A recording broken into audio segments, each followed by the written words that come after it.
we here? According to my Twitch, we are. Hey! Kate, like we saw you lurking in chat and we were like, is Kate really here? Yeah, we saw you during setup and we were like, what the heck? The boy's really here. Hello, everybody. Heckaroony is happening down here. Welcome, welcome. How is audio?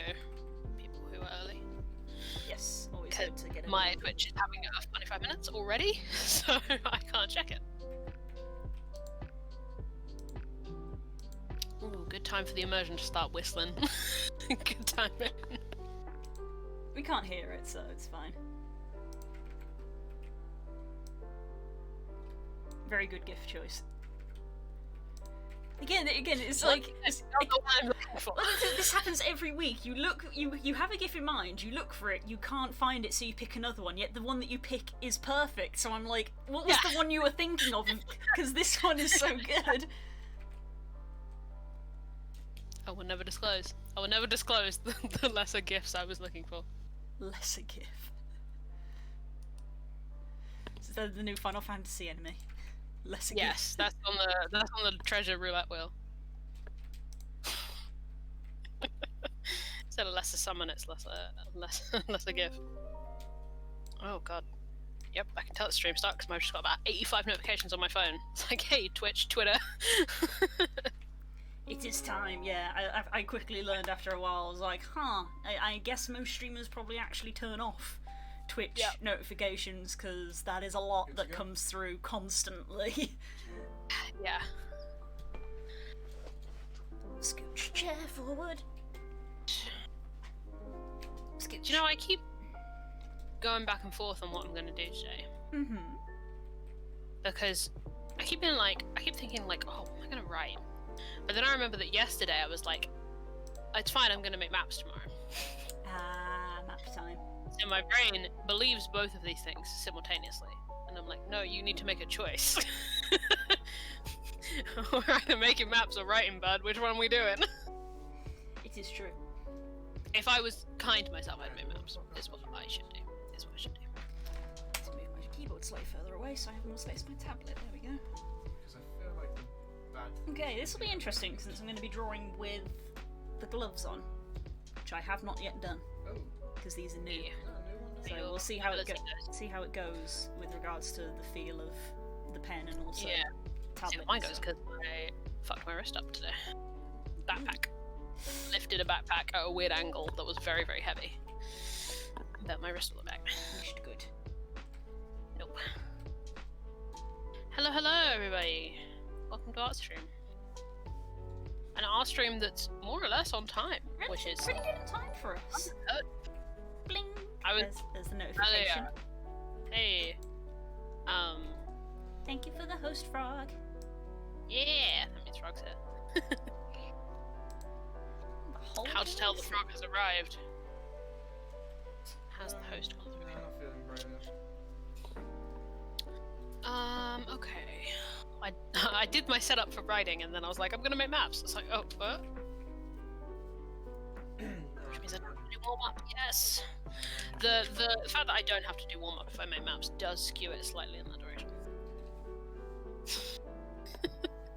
This is the thing though, sometimes I wonder if when it comes to making... I mean, I don't know what you would do, but I do sometimes wonder if there is some kind of warm-up you could do.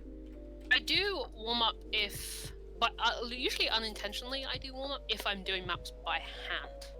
Which might be a non-zero second part of this. Yeah, because that's just drawing, really. Yeah, that point. And also, like, getting your brain to think in that, like, Tetris way. Sometimes I will just mess it up the first time I do it, so I tend to consider that my warm-up. Just because I mess it up every time. I was trying to sketch out a map today, and I like much like you just said, the first one I did, I was like, nah, move it to one side. The second one I did, I was like, it's better, but it's still not 100% clicking with me. But it was again one of those instances where I was looking at it and I was like, it's not clicking, but I can't say why.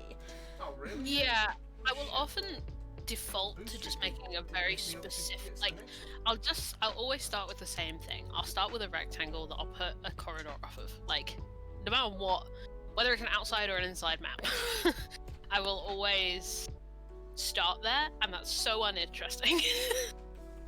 So I was like, okay, I'll do that, and then I'll be like, wait, no, this has to go like later, or I have to make this more interesting, and then I'll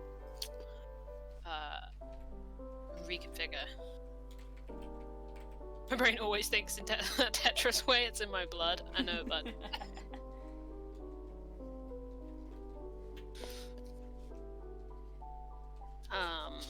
But yeah. Yeah. Oh, there was a brush trick going around on Twitter from Clip Studio Paint, which was to like draw things like chains and buttons and things like that really easily. You may have even seen it. So I played around with that, and I learned that it's actually a fantastic way to sketch out like Dungo maps, because you can draw rooms, draw rooms with it. So if I very quickly make a new layer and remember, give me a second to remember how to do it. So yeah, give me a second to go through about 80 million. The front of my clipboard, which for Blue's reference, Blue knows, but for reference again, this is my my main. Immediately. So generally this is like 1 or 2 you got pieces a little bit of a lag spike there from you, boy. Oh Yep, Lord, we flagging. I heard that. We flagging. Yep. Hello, hello. Testing, testing. Hello, hello. Meow. We good? Seem to be. Yeah, seem to be. Try again. Thank you, Sadie. Yeah, okay, so yeah, generally these in here, it's pretty thick because I've lost a lot of paper in here, is my like in-depth DMing notes for like RPs and stuff, and the stuff in front is just like stuff I need to know quickly, so it's generally like 1 or 2 pieces of paper. It is currently 4, 5, 11 pieces of paper. That's not quick reference. That's not a quick reference. It is, unfortunately. Oh my days. That's how many? 1, 2, 3 of them. Only certain people here will know what this means. 3 of them are just Fenner rules. Oh. I see. Yeah, got to be my chat. And I got the noise. I see. I still got it wrong. And if not, I've set up the brush, so this was what I was doing today, and also what I was doing with the map that I did last week, which is by doing this, you can sort of blip, and then you have another room, and then you can blip to another room, and I was like, holy shit, this is so fast! To just get, like, Dungo shapes really quickly meshed together, and I was like, wow, this is revolutionary! Twitch is pretty far behind. It's so the dungeon brush. see it in a bit. And this is basically what I've been using to try and map out dungeon shapes. Like not necessarily for like battle maps, because that tends to just be like a location, so I don't tend to need this, but for like a dungeon where it's like, well, I need rooms and corridors and loads of things connecting. Yeah. This brush is really handy for that, because instead of having to... Blue, are we dropping frames right now? I'm not getting a frame notification from Streamlabs. Find the sunken battery. No, 60 FPS, 10% CPU usage, no notifications. It might be something on Twitch's end. It's not on my end.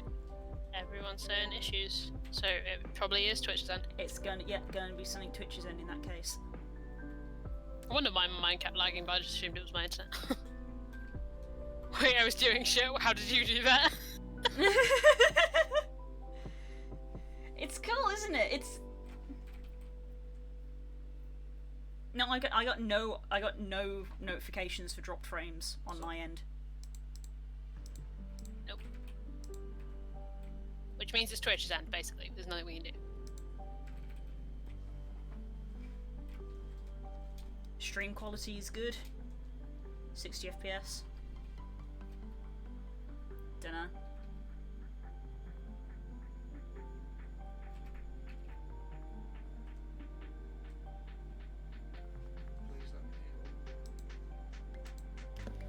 So yeah, I imagine you could do that with like, if you just, I mean, it doesn't, you know, that's pretty easy doing it that way. But like, you could literally just like load up a black shop screen and just take an eraser. Would also work, I suppose. Yeah. Because it gives you an idea of the. I've talked to you about the negative space of a dungeon before. I think of like. I did pick up a red. Don't mind DC actually. Where like you're trying to think of you're thinking of the interior, and then you're like, from the outside this must look ridiculous. Hmm. Yeah.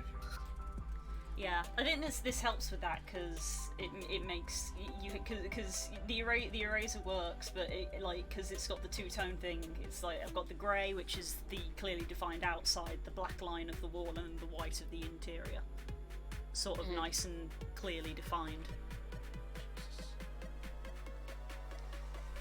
Okay, so to go through that again, it is a layer property. So new raster layer over here on the side. Point over here. This is where we're looking. So we've got a new layer, and in the layer properties, this box up here, you've got the effect, and then there's border effect just here, this circle. Click on that, and then it will turn on the border effect for everything on that layer. For some reason it defaults to white. You want to switch that over to black, and it immediately applies it, and then you can mess around with the thickness and things like that. And there's other stuff that you can do that to make it look nice, but that's the basic thing, and that's applied to the layer, so you can fill it in with a brush and then erase it with the eraser, but whichever like brush tool you use has the effect on it, because it's applied to the brush. It's applied to the layer, not the brush. Holy shit. Am I gonna die from poison? So yeah, and that was like a video tip that was going around like socials and social media and stuff, just to be like, oh, this is a cool way that you can draw things like ladders, because you can just sort of go bang. Oh yeah, true. Bang, bang, and it's like, there you've drawn a ladder, you haven't had to painfully do the line work for all of that. Or it's like, oh, you need to draw buttons, but you can't draw a circle, you just have to click once and it's a perfect circle, so it's just click, click, click, click, Yep. click. Perfect circle. So yeah. Don't need to thank me, just thank the internet in general. I saw it as a tip video from like several artists. Yeah. But If I had said it, I wouldn't recognise it, because yeah. if they did it for other things, I wouldn't have noticed anything. But I repurposed it as, oh, I can use this for Dungo designs. Yeah, I'll keep cycling through them. Obviously, I use the sorry, I keep interrupting you. No, it's okay. If people can see me looking over this way and looking down, it's because I'm quickly digitizing something. Don't mind me. Carry on looking. So yeah. When I use the Incarnate program to actually make my dungeons, but as with a lot of things that are visual and art related, it helps to have like a warm-up sketch or like a basic idea of what you're doing rather than just leaping headfirst into it. So much like with this, I'll just quickly blast out, oh, this is a shape, but I don't kind of like it, but I get a general idea, so it's like, okay, well, now I'll come over to the next one, and instead I'm just gonna sort of grab this shape and then have this go round. Yeah. And do things like that. And then blah blah blah. Yeah, no, I get you. It's a nice quick way to do it. Definitely. I get that from. I've sent you posies, right? I think I've sent you posies multiple times.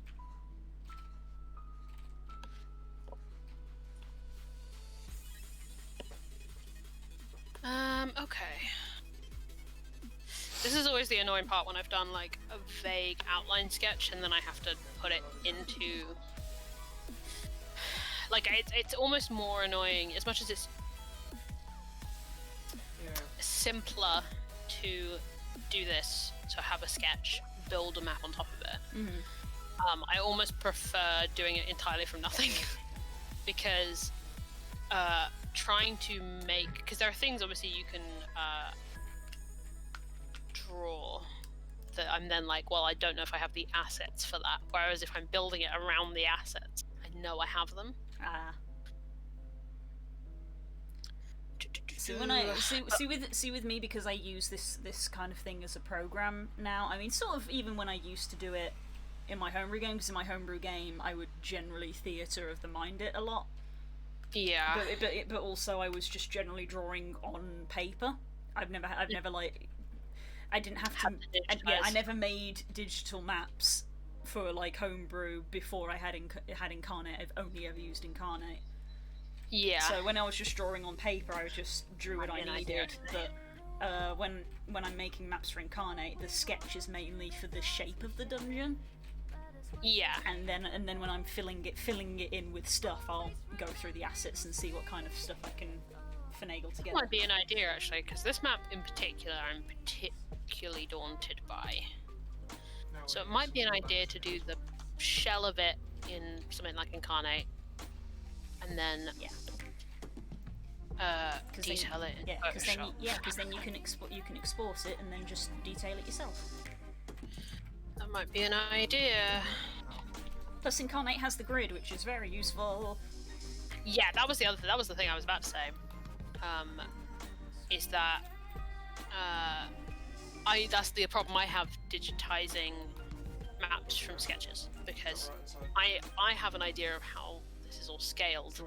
The minute I put it into Photoshop, my scale fucks up because I have no idea when I then put that into Roll20 how that scale is going to collate. I was going to buy myself a because I don't have, there's no consistency between any of those three things. Yeah. Like I don't really have a good idea of, you know, how big a map I should make, like the file size in Photoshop I should make in order to make it this size in Roll20, or like how it will scale. Like I just don't know. And I'm not one of those people who are going to be able to match pixel for pixel, be like, okay, I'm going to make a Roll20 map that's exactly the right pixel size for this bigger thing. I just don't, my brain can't work like that. Yeah, so I think all of Incarnate's like sizes are like standard paper, so it's basically translates to like A4 or something. But when you make it, it literally says like how many squares do you want, and I think I tend to go for the largest, which is 30 by 40. But it keeps the aspect ratio. So when you go into the grid settings in Incarnate and you say, you know, I want, you know, instead of having a row of 30, I want a row of 40, you will automatically increase the number of columns. It's locked to that aspect ratio. And the thing is that if you have those numbers, you make the map, even if you turn the grid off, you can just flick it on and off. If you have those numbers, when you then add it to Roll20, you can go into the page Roll20 settings and it's like, how many columns and rows do you want? You've got those numbers, you can get them from Incarnate. And then it'll be the right scale for you in Roll20. Yeah. Sorry, just... You know that feeling when you have to go into your email for something and then you see something in your junk folder and you're like, that's not fucking junk, how long has that been in there? Rip. F.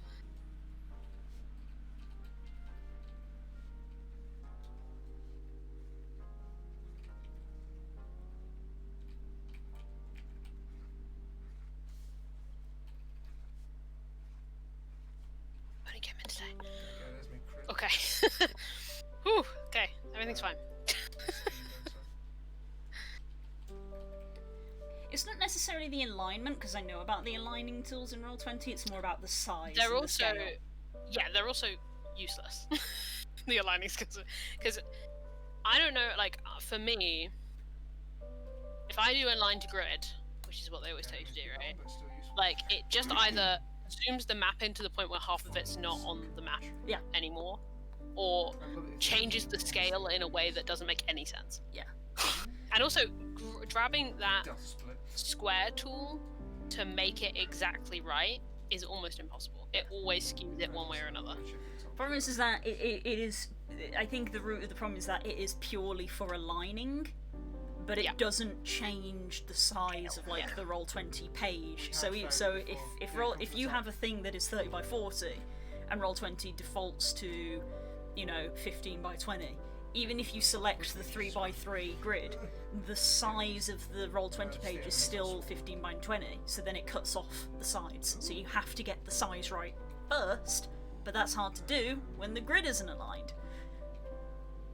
You know. But, you know, if you use Incarnate and you know the grid number, then you can make it the right size and then you can align it, so... Yeah. And the thing is as well, like... Yeah. Remember the thing that we kept walking past and we were like... If I have a grid to start with, I have a better idea of how to scale things, in general. Because I know, looking at, like, the map I've got on my left here, like, I roughly know how big I want those respective rooms to be. Mhm. But if I just put this map into Photoshop, I have no grid. so I just start making a shape that's the right shape. Yeah. Yeah, I haven't used Incarnate since I did the Rustinglands map. That's how long ago I used this.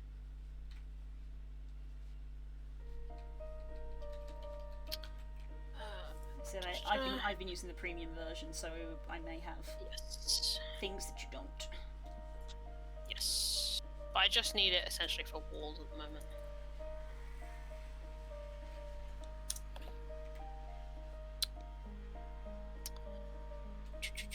But I might go on there and be like, man, this is not really what I need right now. We'll see.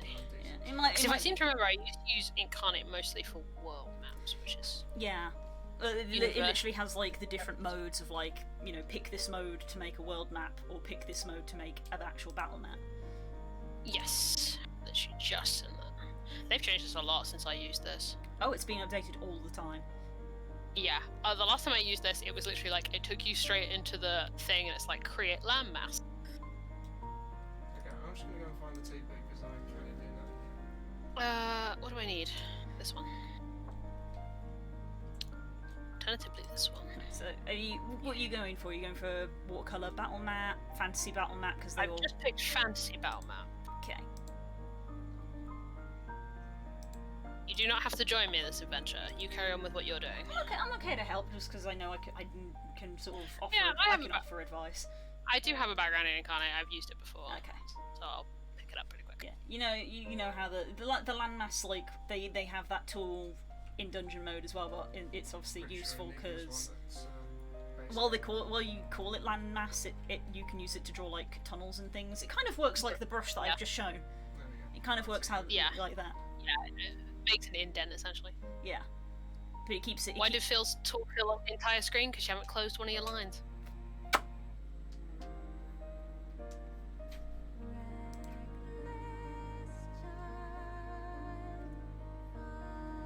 If your line is complete, it should fill the entire thing. Yeah. There's an if there. It's the if. It's about the if. Ooh. Okay. There'll be a lot of like, noises from me, I feel. Hello, Nerwin. Sarah Naren? Hello, hello. Let's get these warm-up circles done. Hey. Oh, I suppose this bit doesn't matter so much. Could also change it in. Oh, wait a second. Ah, now this I remember.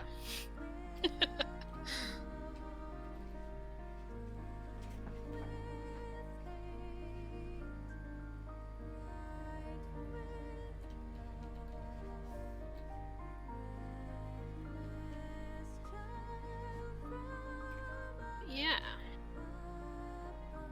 Do you know what you're going to draw today, Billy? I got a few ideas knocking around. Good. I have Final Fantasy stuff, memes, which is always fun. there's always a plus. Yeah, there's just, just going back to the memes. Obviously, Ix just permanently exists as like a full thing to fall back on. Yes. I waited because I heard you go. Okay, circles are done. Get that deleted. Warm-up circles are done.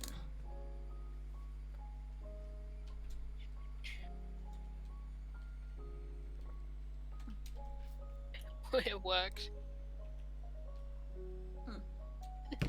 Whaler's friend, that's true. Mm. Whaler's friend. Yeah, I didn't realize, like, obviously reading through Storm King as I'm reading it, I always thought that it was like, it was sort of like it was just like a happy coincidence that we got Huru because we rolled it on a random loot thing. But reading through Storm Kings, the game does actually give you a mode of transport to get around quickly at a certain point. Nice. Yeah, in the form of an airship. Literally, you literally get given an airship, which is basically, and you can just use it to transport. But just purely by complete coincidence, we got Huru instead, so Des didn't have to give us an airship. We already had a mode of transport. Yeah. So the campaign is literally sort of written of like, at this point, you can just fly to places. Yeah. And it makes sense, right? Like, you don't. At a certain point, it becomes unmanageable. Right?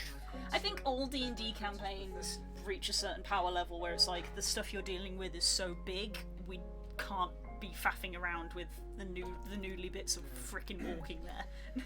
Yes. Yeah. Definitely get that. Me.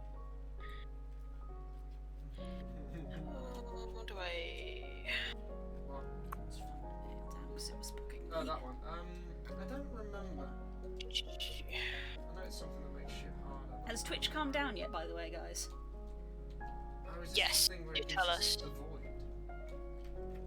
Because we have no way of knowing from our end. Because it's not Everything, an our end. everything seems problem. fine on my end. Oh, this is such like a noob question, but Blue, how do you drag the map across? Is it just right click? Oh, it is. It's just right click. I'm just dumb. No, I'm not. I was supposed to say, I was like, define drag map across. Oh, there we go. Fucking hell, I had the sidebar open. I was like, I can't like move it left and right, so I can. But it's okay. I've got it. All right, do you want time to think about that stage? Jesus Christ.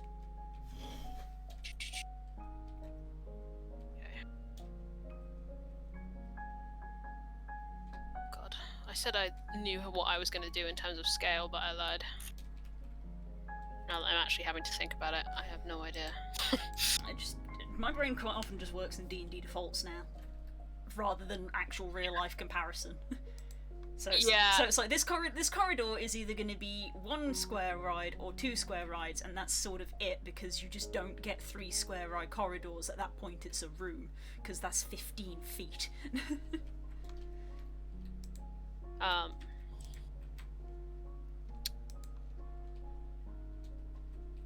I definitely like. I definitely think in terms of like, okay, this is a small room, not like what would a small room in real life size be in D&D? Yeah. You know, like I just have a vague idea of how it looks on a page. If you probably translated some of my settings to like a real life measurements, they would be probably ridiculously big. But that's just because you're allocated 5 feet squares for a person. So if I'm thinking in terms of like how many people I could fit in a room on a D&D map. Oh, nice one. This is where looking at other maps are a big help. I look at the Lost Mine map, the actual the Waybaco Cave, a lot, because it's a really good one because of just the sheer amount of stuff that is in there. It's got corridors, rooms, but it's also got natural caverns at the back and the water running through it. So that's a real good map to look at for just general ideas and shapes. This is what I want.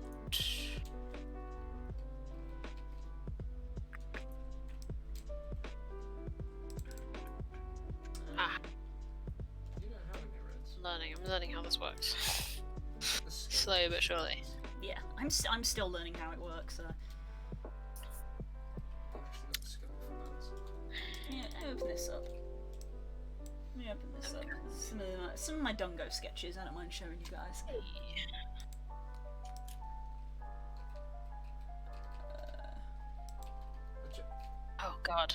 missed so much in chat. Okay. What were we just talking about? Oh, Naren, we have a Jesus Christ. literal chat for this purpose. Fuck, I'm so dumb. What? I think I just overwrote the file rather than opening it. It's fine. I think I have a backup of it. But it's just, I'm so dumb. Ah. Fuck my life. Sky Pirate Bash that they're in. But yeah, Naren, we literally have a chat for this purpose. By making the red string connects in the book. I hate that I am also this person. I feel that though. To all our friends, if me, Kay, and Naren are just going a little crazy for the next 2 weeks, don't mind it. Don't mind us. Everything's fine. I think I did. I feel like I ran across that. So now if I... Yeah.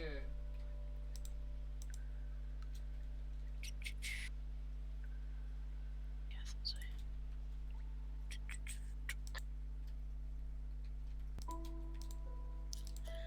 Let me filter by...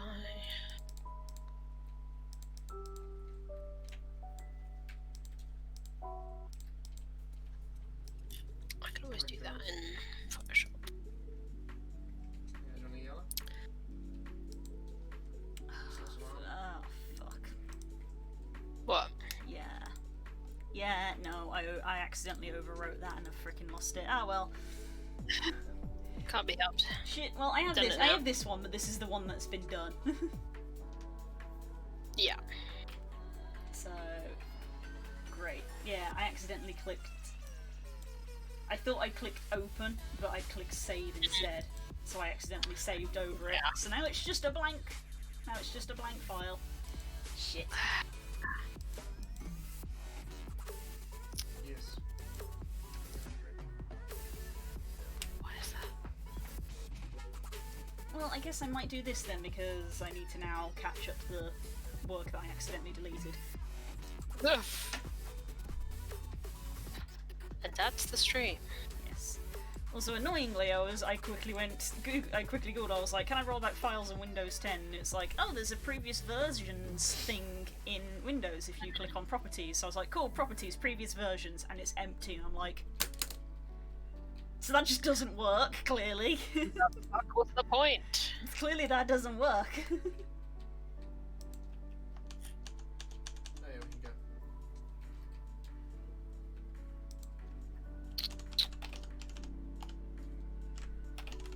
Yeah, I can manually replace that.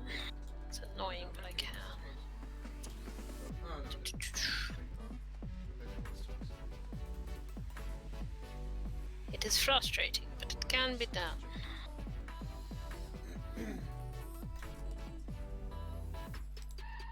That means I don't want to make it a similar colour. I want to make it a very different colour.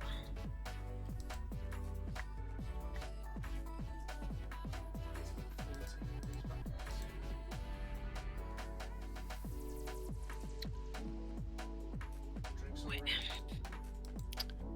Alright, I gotta have chat open. So tabbing back over.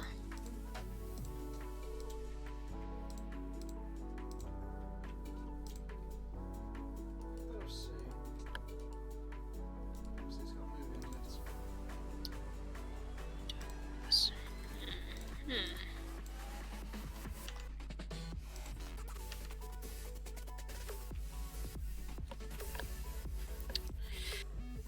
Right.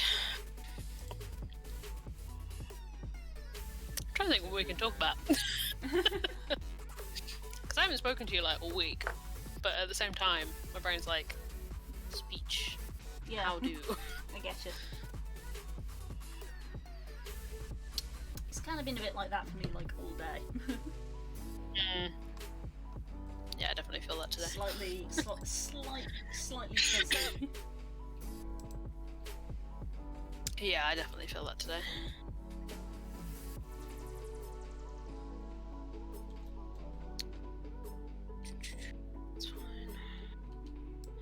Snap to grid. Oh, beautiful day. What a beautiful day. Oof, no. Bro. When it does Oh, that, accept my do event. that. Have it. Those are not even remotely the same size. Let's try this again.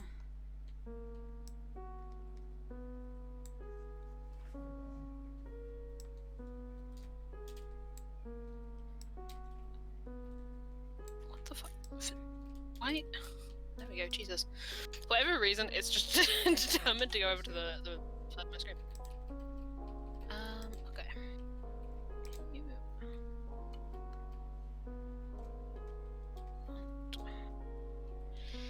That's not what I want.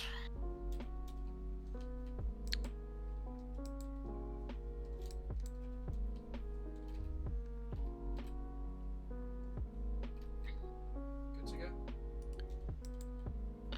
Worry about that in a minute, because it's an awkward way to try and do that. Yes, this is normally the part where we would talk about our Final Fantasy antics. That's true.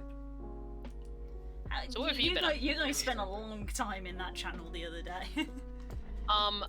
Me and Kay are up to date. That's why. Ah. Because Saturday, me and Kay got into post Shadowbringers like 5.3. Mhm. We'll get there, Das. Don't worry about that. And we got to like a really hype point in 5.3 at 2 o'clock in the morning, and no one was queuing because it was 2 in the morning and we're on a European server. So it was 3 a.m. for them. So you should have gone to bed. Which is what we did, but because of FanFest and a bunch of other things, we wanted to finish it the next day. Mhm. So me and Kay, yeah, we were finishing Final Fantasy. Me and Kay literally were like, when are we waking up? So that we can do 5.3 all the way to 5.5 in one day. So we made a schedule. Oh my days. At 2 o'clock in the morning on Saturday, got up, did what we needed to do for like our real lives, and then woke up on Sunday and were like, let's go, and we played all the way through till 11 p.m. We finished. Well, we finished at 10:30. We spent another hour with Narrowan losing our minds. Of course. So why not? Absolutely losing it because we... Oh, camera, come stay with me, buddy. We finished it and then immediately watched the M-Walker trailer. So like my primary is 165% piercing damage. So I just do less. Yeah, we were trying to do 5.5 while Narrowan was not 220 maybe. working or busy. Because Narrowan... Okay. I watched Narrowan do 5.3. Narrowan had done 5.5, and 5.5 was the only thing that Narrowan had done that I had not done. Ah. Or had not seen, even. So Narrowan was like, no, I have to be there. And Narrowan we turned our face cams on all day, and Narrowan got to watch us go through so many emotions. Uh-huh. Wonderful. So many. Some of them were bad. And some of them were good. Most of them were just a lot.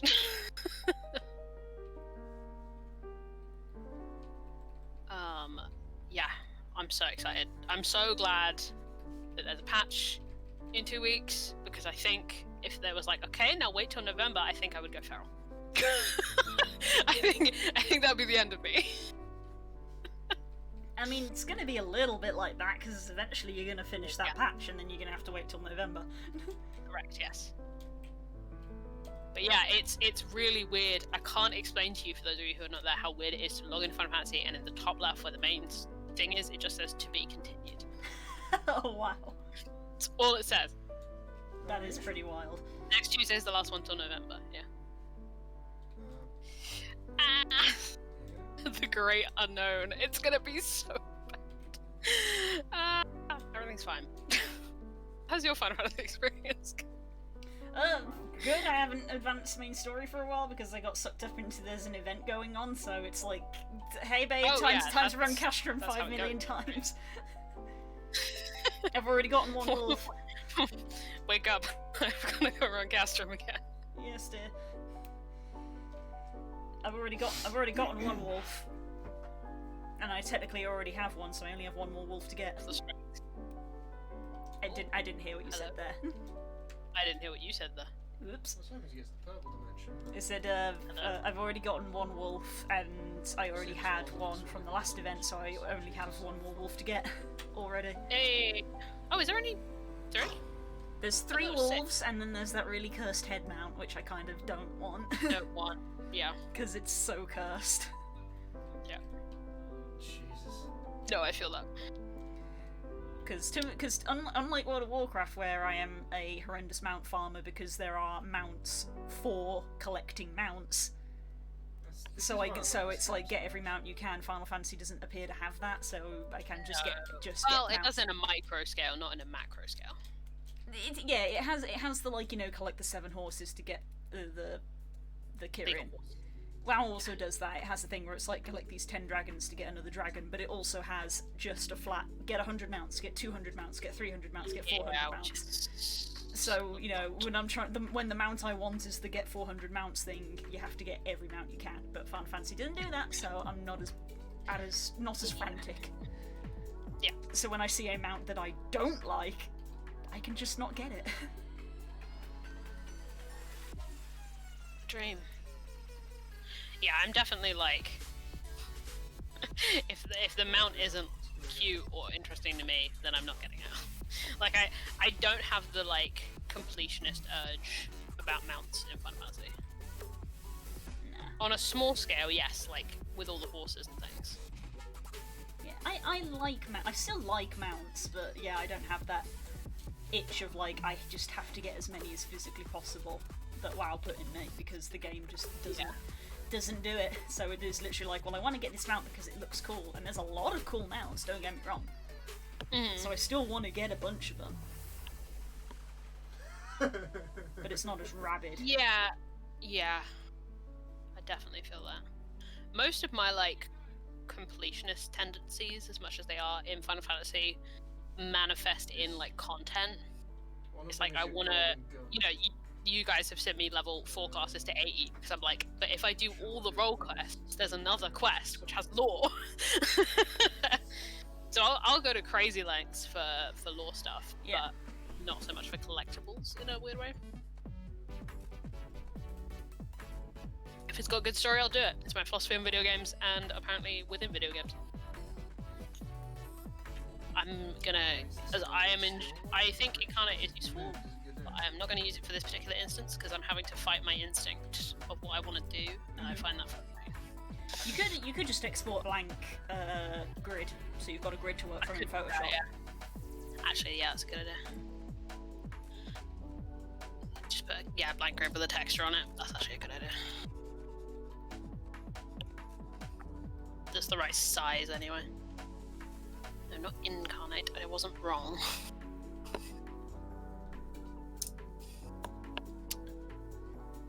Well, since Dad's brought it up, we probably should talk about Papa. After you, darling. What do you mean? Oh, I'm sorry, that's right. I can't take after you. After you, there's nothing left to take. What do you mean?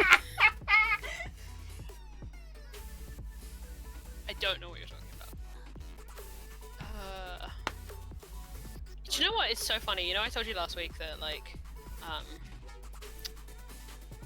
the Posy was really loud. Like Posy Brain was really loud. Now we wait. Posy Brain's been so quiet this week. See, on the flip side, my Kika brain has been quite loud this week. Yeah. As Das knows, Like, because other I've already spoken to him about a few thoughts that I've been having with Kika. Fair. Like, other than Frog making me feel things, which is completely uncalled for and also very necessary, which I love. But like, in mind, Posy Brain's not quiet because Posy's not going through a lot, because she is. Posy Brain is quiet because no thoughts head empty. Posy Brain is turned off because if Posy Brain is activated even a little bit, it will descend into blind panic. I guess it's the let's turn this on. Scream. Okay, turn it off. That's Posy Brain this week. I have looked at it once or twice just so I can give Das a heads up about a couple things that I may or may not do. That I'm gonna do. But other than that, I have attempted not to think about it too much. This will change now that we're talking about it. Because, man, I am not normally that kind of D&D player. Yeah, it's a change of pace for you, isn't it? Yeah. Yep. Mhm. I'm glad I can. I'm glad that there is now someone else who understands just how stressful it is when you try to do stuff on your own. Yeah. Like, I've spoken to you about this out of character, but like, out of character? What the fuck? Off stream. Like, I'm not a big plays D&D player generally. Like, if someone asked me to tell stories about D&D, I tell stories about things other people in my party did. I'm not like the one who's gonna make the crazy play. It went against everything in me to do that. And I was freaking out the entire time. But that fucking luck roll 20, that luck natural 20. Offer an exchange. Because the thing is with that, so like, the noise I made is very undignified if you watch it back. Oh. Because like I memed to Kay that I didn't think to the other end of the table, and that's kind of true, because like it was one of those things where I was so sure that it was gonna go wrong, like she was gonna see me straight away, that like I got to the point where I rolled that natural 20 and I was invisible under the table, and I was like, okay, I'm in now, I can't back out. I have to keep going, even though the further I go in this plan, when it goes wrong, it's gonna be worse. Yes. It was just whoop, the whole time I was just sat there like, what have I done, what have I done, what have I done? And then it worked. I didn't plan for it working. I had 1,000 contingencies for every step of it going wrong in my brain, going, okay, if she sees me doing this, or if this happens, or if this happens, then bam, bam, bam, bam, bam, I'll do this or this or this. I didn't expect for it to work. I didn't expect to be holding the spire and then leave the room. Like, I didn't think I would get this far. It's so stressful. Welcome to the world, girl.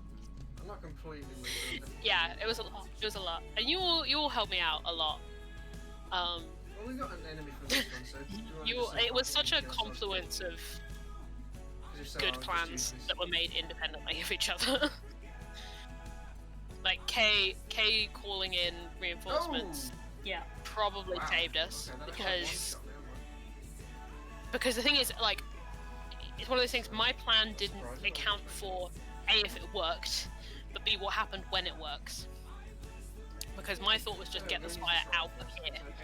It did not extend as far as when she notices that spire is gone, what happens. It didn't go that far. So it was just like, Kay had this plan, I had that plan, and the richest man in the world. Oh my god, when you go. Use it again. But yeah. What comes next? What comes next? There's one. We're not playing Final Fantasy, so it doesn't count. We're not playing Final Fantasy, so it doesn't count. Like, I don't know. We have a dead Princess of the Geth. Yep. We have a monster in the harbour. No. And I have a spire and I'm going somewhere. Mm-hmm. I don't know what happens now. Yep. At some point, Lexi will unfreeze. And she's going to be somewhere on an emotional scale. Mm-hmm. That is She could be anywhere from like rage, despair, and joy. She could be anywhere. She could be anywhere Yeah. on that. And I think I'm scared of any of those. Of what those would entail. So Legacy's gonna get it. Whoa. I imagine the rest of the party are gonna have to piece together what just happened, because a lot of it happened with them seeing pieces of it. So some people know that Posey went under the table. Some people know that Runara's doing something, or like me, because Runara and Posey are not there. The people who made that happen are not there.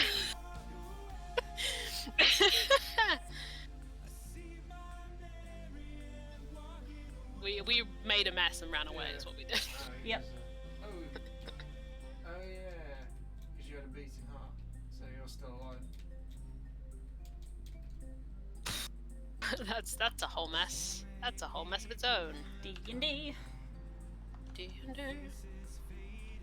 Yeah, Posey's. I mentioned to Das that Posey's been on an emotional, like, because of the day TM.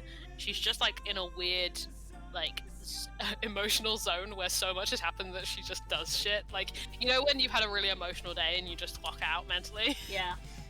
I'm like, that's how I imagine she must be at this point, because it makes sense in her character to do it, but also it's much more like extreme, like more active than she would normally do. Mm-hmm. So my head is just like, she's been on some kind of emotional high or low. Hey. So like, she's not really, she hasn't quite processed what she just did. What happens when she does, I have no idea. I can tell you. I will find out, questionably tomorrow whenever we play. I will find out what I'm going to do in real time.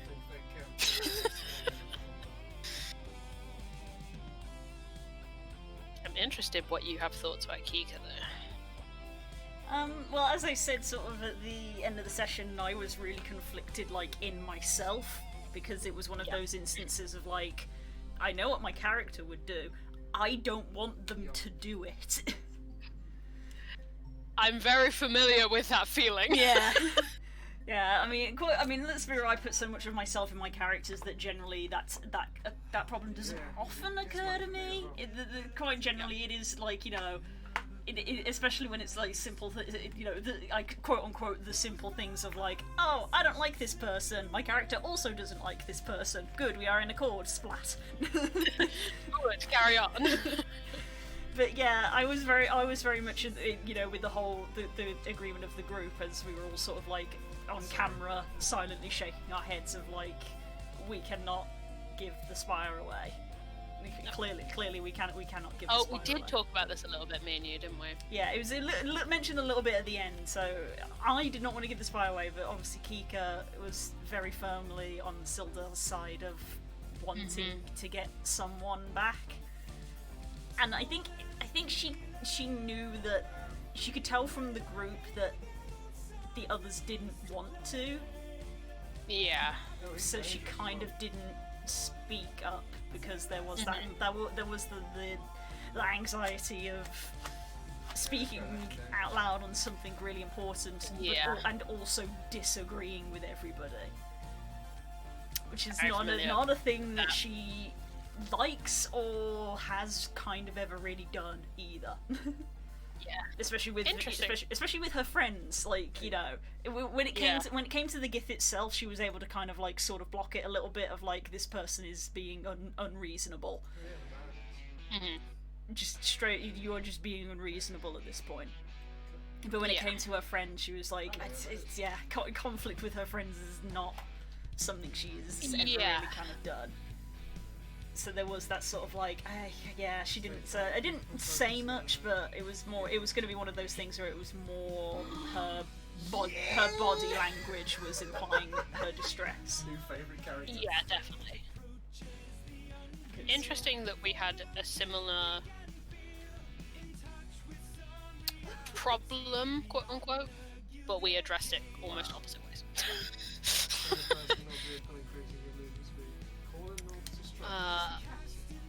Yeah.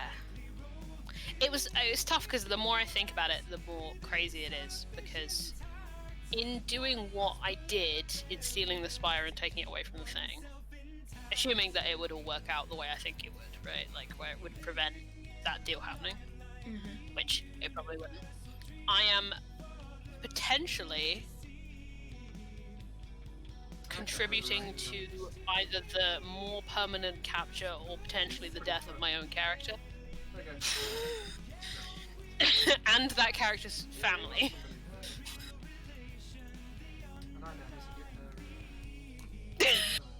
I don't. It's so weird playing a character who has nothing to do with your own one. It's very weird.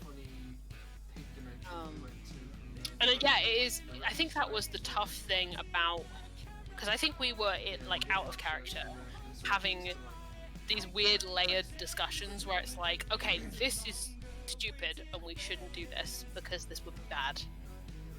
But there's no other option that we can see. So if we hypothetically did do it, who are we bringing back? Like, it was this, and then it was like, okay, you don't get to pick, and then the whole it changed a lot. PM ecosystem changed because it was like, okay, I think that kind of, where is it? That kind of solidified the thought. Like the group in general was like, oh, we can't do this, but I think there was an underlying thing of like the fact that you're asking imply it has its own implication, and then when it was like, oh, you don't get to pick, we were like, okay, that has changed the entire thing. You're trying to barter, but you're actually in a way trying to, at least from my perspective, it felt like it's like you're trying to pretend that it's not a big deal to you, but the fact you are here gives it away that it is a big deal to you. The fact that you are here trying to barter shows that you do care, even though the rules that you're putting down are trying to imply that you don't. Yes. I won't talk too much about this because if people want to talk, depending on the tone of conversation around Posey, this will be part of what she says, but like the idea of giving away our only connection to the gift, like especially because we just found out what we're intending to do with these things, that they're our connection to their place in the astral sea. Yeah, we're basically using them to reverse engineer their attack on us. Rift, and that we just got confirmed that they care about it. The idea of giving them away is unconscionable. Like, but it was just one of those things of all the conversations that were happening behind the scenes from a player perspective was, we can't do this, but I don't see another way out. Where is the out? Yeah. Well, that was the encounter, so to speak. Like, oof. I'm glad I'm in a party of people who can think better than me. Same. Kay always has a plan. So to say I'm glad Kay had a plan, it's kind of redundant because Kay always has a plan, more or less. Even if it's you can rely on insane or time travel or like even if it's ridiculous, Kay has a plan. Yeah, there'll be a plan. It doesn't need to. It doesn't matter what It doesn't mean it's going to be good. It won't be good, but there will be a plan. So it was hard to be like, no, I need a plan. Like, I've never had to. I don't know. I'm not this kind of D&D player. It pulled out a completely different stuff from me. Yeah. Like I've said before, I do have like a really big fear of like character death. Like, I'm fine with things going wrong and like bad things happening because that adds to the story, but when it comes to death, it's like, well, I'm having fun. I want to keep playing the character and I'm having fun. You're not allowed to comment because of how angry you got over noodles today, so shush. Blue took piss on your cooking and lied to me. I'm not going into this. I'm not going into this for the fourth time today. But anyway, so when it does come to like, oh, you're doing something on your own, it is so stressful for me, even when I've got like numbers to back me up. Like, I've played a rogue, which is like the class that is the best at going on its own because your modifiers get so stupid, and then later on you get reliable talent. Even with those numbers, when it's like, oh, you have a +12, go ahead and sneak into here and we'll catch up. As soon as it's like, but I'm gonna be on my own, I'm terrified. I'm just like, I'm gonna screw this up, something bad is gonna happen, and it's Like- just gonna end up with me dying and I'm gonna hate it. Yes, there are so many messages to so many people, including, I think, you, Blue, of me just going, I am so sorry, because this is going to go wrong. I don't know how, when, or why, but I have to do it because it's what the character would do. Like, it's the first time I've ever had like it's what the character would do, but it's like not clearly a good thing to do. Because with Glory, it was always like, this is what the character would do, but it was never like something that went against the party or was like, it was often a risk, but it was often a risk in like the heroic sense, like a risk to her own life, or like something that was just stupid, like heroic to the point of stupidity, but never really like this. Yeah. Not sneaking under the table, stealing an object from the queen and running away. Yeah, I don't think I've ever done a shenanigan like Yeah, that. I've done solo missions, but I've not done shenanigans. If we want to try to differentiate them. Yeah, and I don't necessarily know where that line is in this particular instance. I think you would call this a shenanigan. But like, I didn't do it. I think, yeah, I definitely understand Kay a bit more after this week. Because it's like, I have to do this. Yeah. It's not like a shenanigan in that I'm messing around. I have to do this. Yeah, you're doing what needs to be done. Consequences are massive. And I kind of just have to go with it. I just have to pull it off. If I pull it off, it'll be fine. But I have no idea how I'm going to pull it off. I'm going to look at chat and see if I can. If Kay's accusing me of misrepresenting him.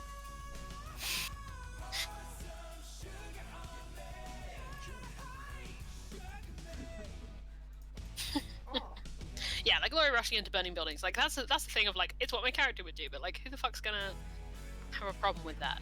Yeah, it's when it's hard to put into words really, but it's not to say that other stuff doesn't have implications, but like the implications of these are massive and could be game changing / life changing for the person. Yeah. And it's exhilarating and terrifying to make those kind of choices. Yeah. I definitely see the appeal of it. Yeah.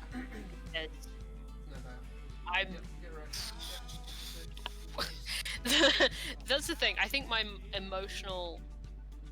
It's weird. I don't know how to emotionally respond to it because it worked.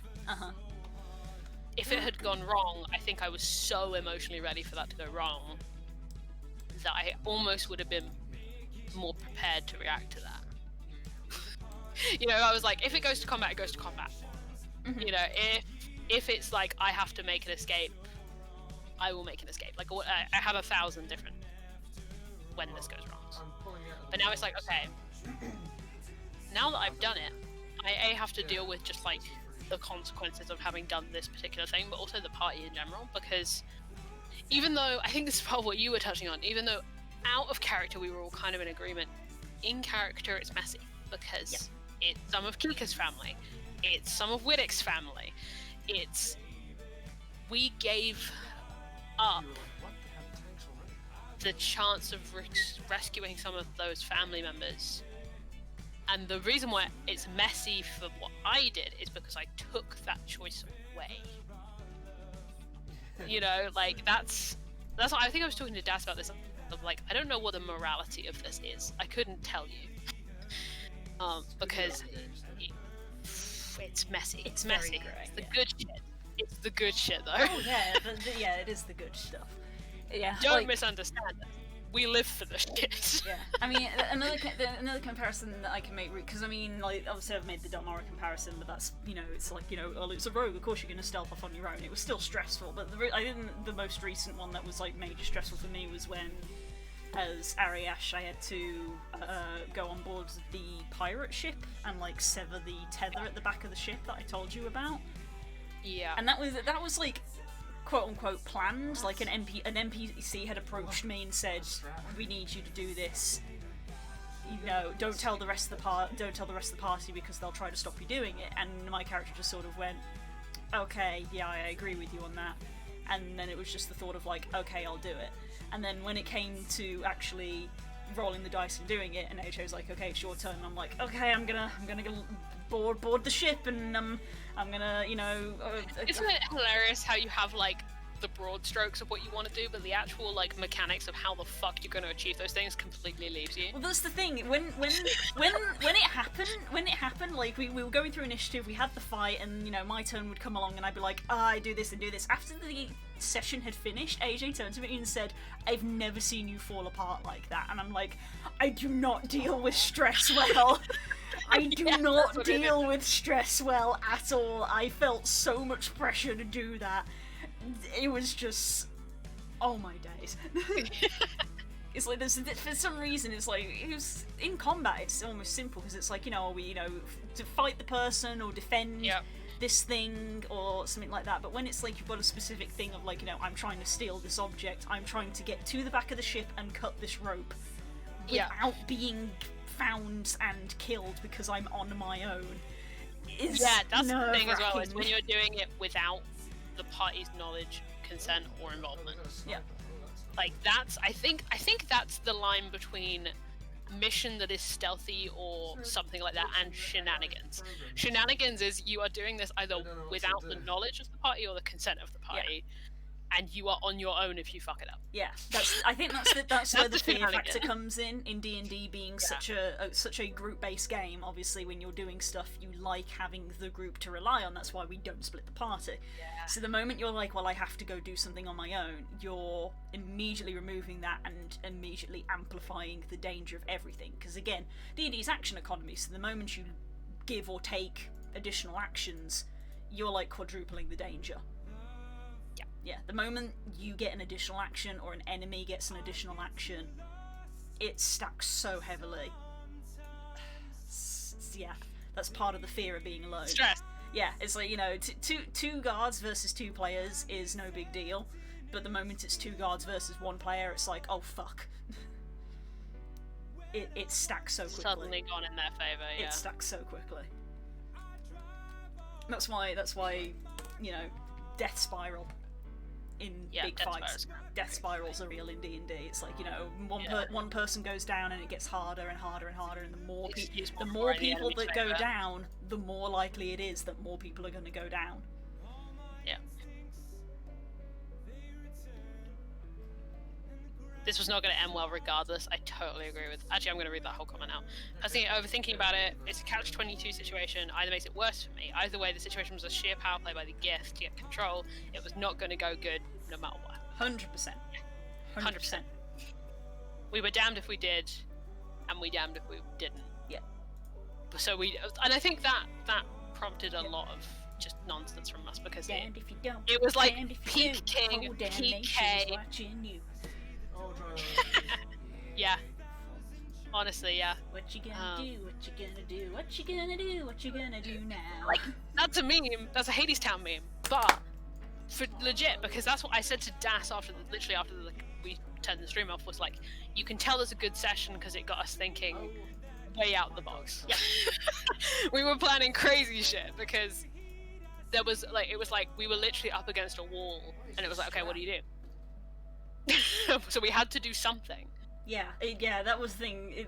I feel like that's where the like hero bit comes into thing of like, you know, what differentiates like a D&D character as like a hero from just an NPC. It's like when you're in a situation like that, is just the mental, we have to do something. Yeah, and you actually do it. They're the ones who do it.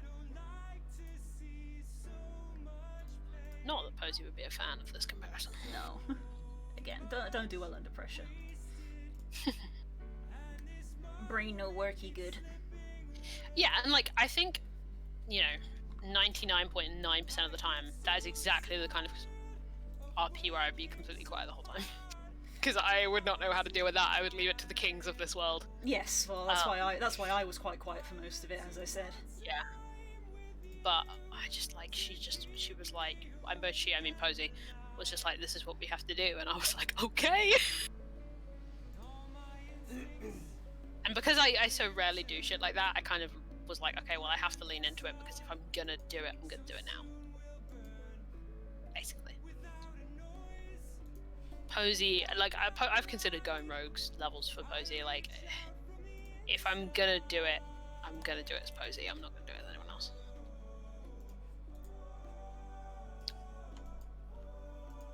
Thanks time for Fort Yasha. That's yeah.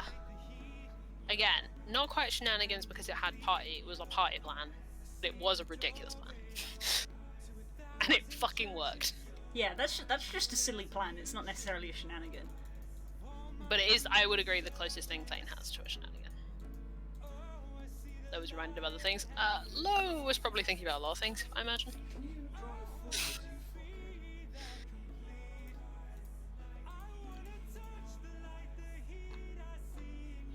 I'm obsessed with that you did, by the way, Frog. I think this is pretty well documented at this point. Yeah. Good shit. Real good shit. Good shit. There's so much. I can't believe this is all the same day. Like, Posey needs a nap. That happens a lot in D&D. That happens a lot. She's been through too much today.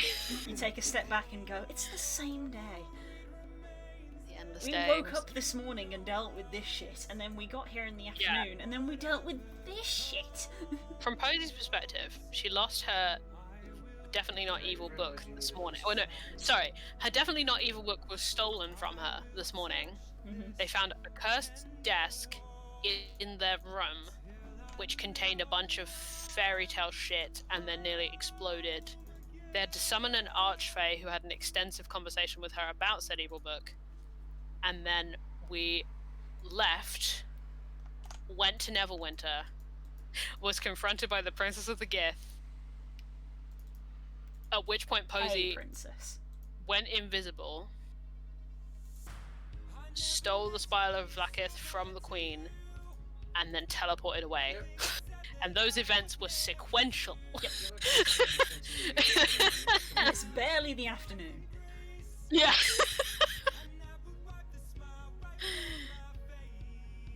It was a princess. Oh, Yes, that's true.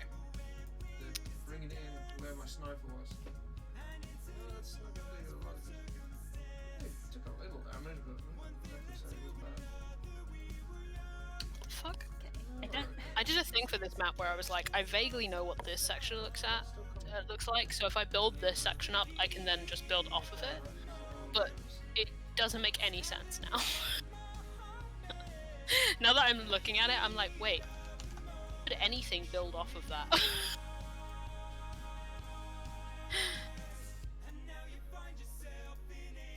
Okay, let's just make this easy for myself, shall I? When in doubt, make it easy for yourself. Genuine map building advice.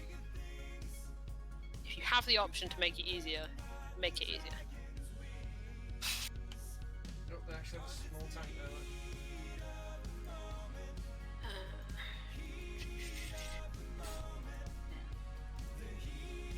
I've spoken with Des about a few things that Kika is thinking about, but obviously they're just things that she's thinking about. We're not talking about them just yet. Still in the beginning stages. Yes, and we gotta go to Fandolin. Oh fuck yeah, we have to deal with Varys's house. Yeah, that's why everyone was like, "Oh, sick Varys's house." My immediate reaction is that safe? No, it's not. That don't sound safe at all. Out of character, sorry.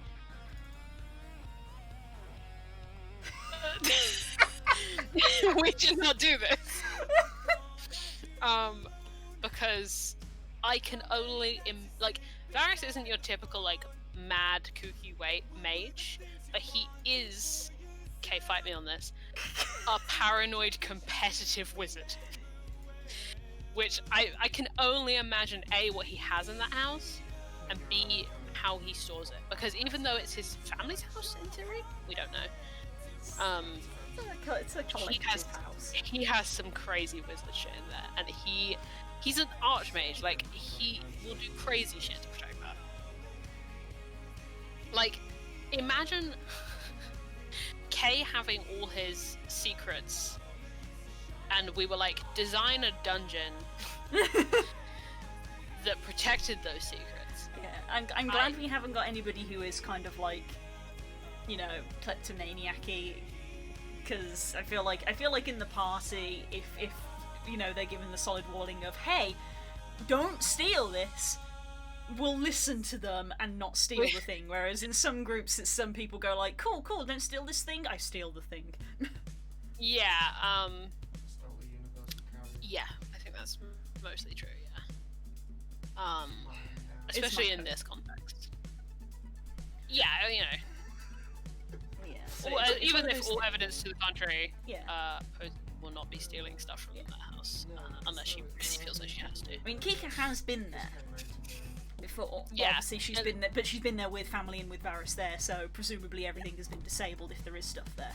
So she at least Also- knows like the rooms, Yeah, like. but that's the thing. Yeah. Is Keeper gonna be in the places where Varys stores his secret shit? Yeah, that's the thing. Yeah, Kika will know of like the public rooms if you want to think it like that. Yeah. But Then- then on the but also following that, technically, if we're going for this feather, those are the only places we should be going. We shouldn't be snooping in the other rooms. But yeah, but where the fuck would Varys put it? Like, we Well, don't know. Kika would argue that the feather isn't Varys's. Yeah. So she would That doesn't mean Varys would put it she somewhere would say safe. go look in Kirok's room first. It's just her and Yeah, my default wherever thing. Kirok stays, yeah. Yeah, go to the room where Kirok / their family, if it's a family room. Just look there first. That's where it should be because it's Kirok's feather. Well, maybe. If it's Varys's, not there, then she gets confused. Yeah. Or maybe Varys's fucking giant butler will know. Maybe. Like, if they're there. True. Like, any number of things could have happened. Yeah. Like, the Gith could have attacked that house and we've got a whole different stuff. Yeah. Like, True. Again, I mean, it also goes off like, is the feather there? Because that's something that Kika also currently thinks. She's like, sure, we'll go and look because it could be there, but it might not be because Kirok tended to keep it on her. yeah. So she's not 100% sure it's even there, but she's willing to look. Yeah. Which is also why she thinks it's going to be in their room. So if they turn up and it's not in the room, she'll be like, well, it's probably just not here. Because this is where it should be, and it will probably be the rest of the group who will be like, well, maybe we should look elsewhere. Yeah. Because Kika, Bibby. My logic would be, yeah. well, maybe he put it in a safe storage space before he left. Like, yeah, it's gonna go crazy one It's way or gonna be another. wild. Welcome gonna be to weird. the house of fun. Yeah. Like, Kay designed the house like fucking Home Alone. He would though. Yeah. That's exactly what I'm picturing. I'm picturing a manor house in Fandolin that has like Home Alone mechanics. Yeah, the design isn't to kill people; it's to cause them great discomfort and then keep them in the same place so that Varys can then ask them what the hell they're doing. Yeah. Or what the hell they think they're doing. Yeah, what they think they're doing. Do you know who I am? Yeah, he would.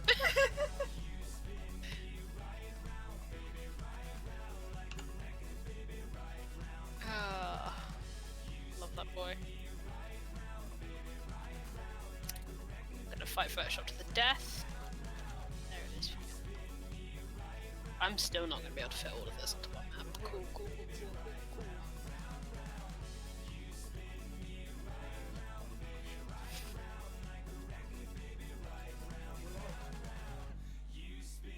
It's not quite where it was, but I've at least got it somewhere near to where it was. We'll work with. It's got some of the vague elements. Mhm. I can tell just from my memory that this isn't exactly what I had sketched out, but the core elements are there. Mhm. But yeah, this was the sketch that I had that I dabbled with today, and as I said earlier in the stream, I was like, something's not clicking with it, but I can't exactly place Yeah. what. Yeah, I can defend that. Fucks with it. Yeah. I think since you referenced Hadestown, my Spotify's been like, it's time for Hadestown. I'm like, okay. It's because I listened to it for the first time in about 3 months today. Oh man, I haven't listened to Hadestown in a hot minute. I generally like when the seasons are obviously changing. It's like, oh, it's time for Hadestown. I mean, 3 months has been generous, to be honest. I don't even think I've listened to it this year.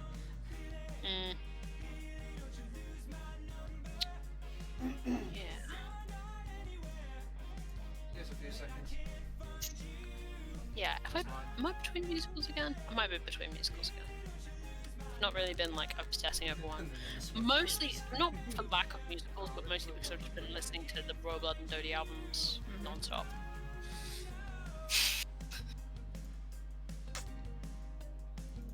But musicals do be testing me though, announcing their reopening dates. They should stop that. They should stop that. I need money to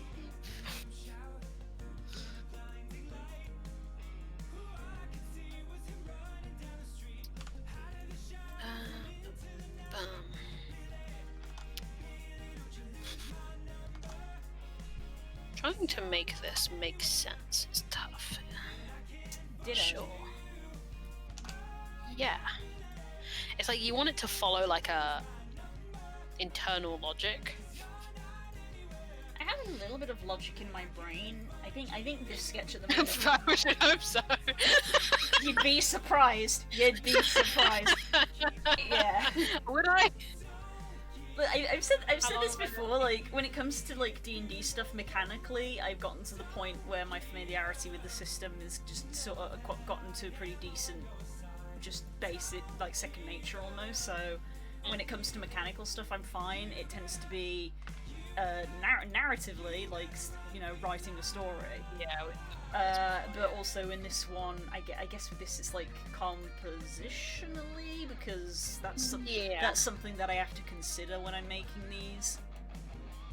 If I'm doing some just for personal use, I probably won't care as much. But for this, you know, if it's something that's going to be part of work stuff, then I do have to think about it a little bit, and that's not a strong point for me.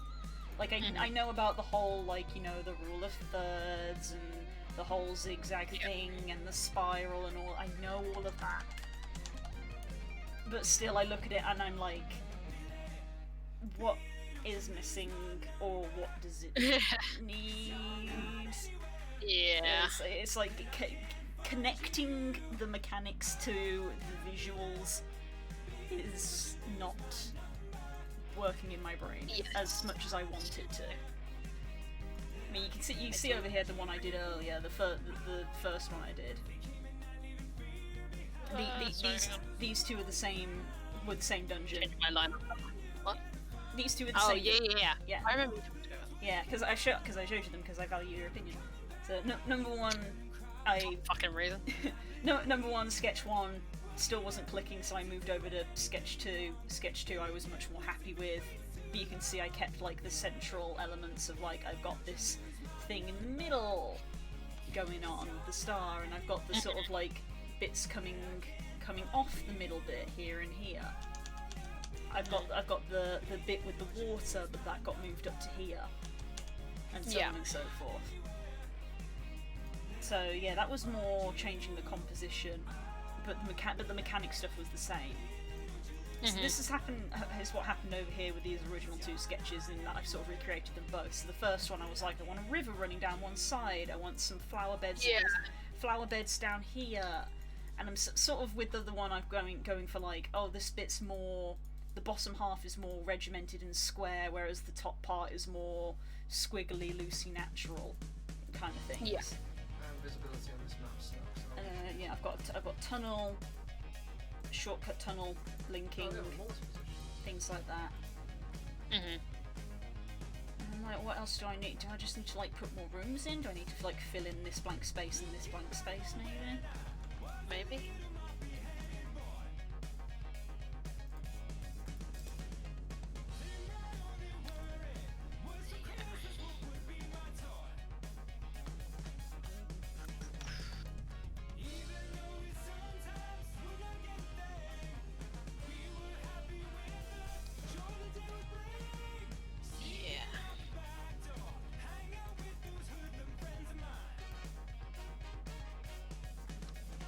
See, I can get very caught up into like just, you know, designing a map to some extent, and I'm like, oh no, that actually has to be, because it's tough balancing the like, I need this to make sense as a structure or as a space, but also I need it to function for encounters or as a session. Yeah. And that dichotomy, I normally get it too far one way or the other. Yeah. See, with both of these maps, I didn't think about that too much because the first one is like an underground temple with the caves at the back. Where? So I was like, well, the infill of the walls is just tunnel. It's been, you know, it's rock. It's been tunneled out. So I don't have to think about it as like a building from the outside. The same is happening with this. This is the best way to describe it is like it's a garden backing into a forest. So the idea is that the start of it is like trimmed hedges and, you know, tended flower beds that have been neatly grown, and then as you get further in, it becomes like wild brambles, dense hedges, trees. So it's like, again, the walls are kind of like filled in, so it's not a structure per se. So I don't have to worry about that so much with this. Yeah, see, that's nice. Yeah, that's definitely true, especially where I've had like, you know, when I did like the Cave of Reflection, for example, there's a dungeon that I built.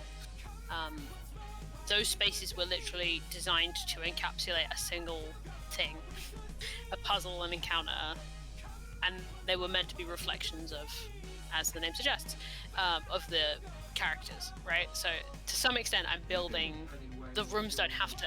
They didn't even need to connect to each other, because you literally teleported through to one to the other. So they were just independent things. Whereas, like, if you're building, well, like when I was thinking about, I didn't end up making the map for where you are right now, but like that has to, like, the floors of that tower have to make sense as a guardhouse, as a prison, and as a place where an encounter happens. All of those things need to be true. You can kind of fudge 1 or 2 points in the names of the others, but you can't fully ignore. So you can't make for something. So the example, obviously, at the moment is that it's a tower. It's for temporary holding prisoners.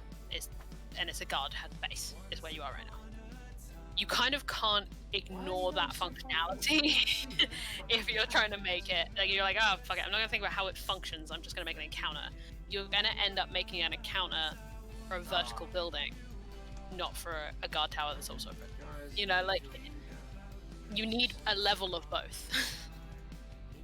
And that is hard. It's very hard. Very easy to get wrong. Because on the other hand, you end up making a very functional building that's not very exciting to go through. If it's a building, you know, like, I think that's harder to do if it's like a cave system, because there's that, it evokes a bit of that splunking urge of like, where does this go? Yeah. But it's less fun when it's like, what's behind door number 83? Which is a hard thing to balance. Yeah. It's probably why you don't get mazes very often in D&D. Yeah, mazes are hard.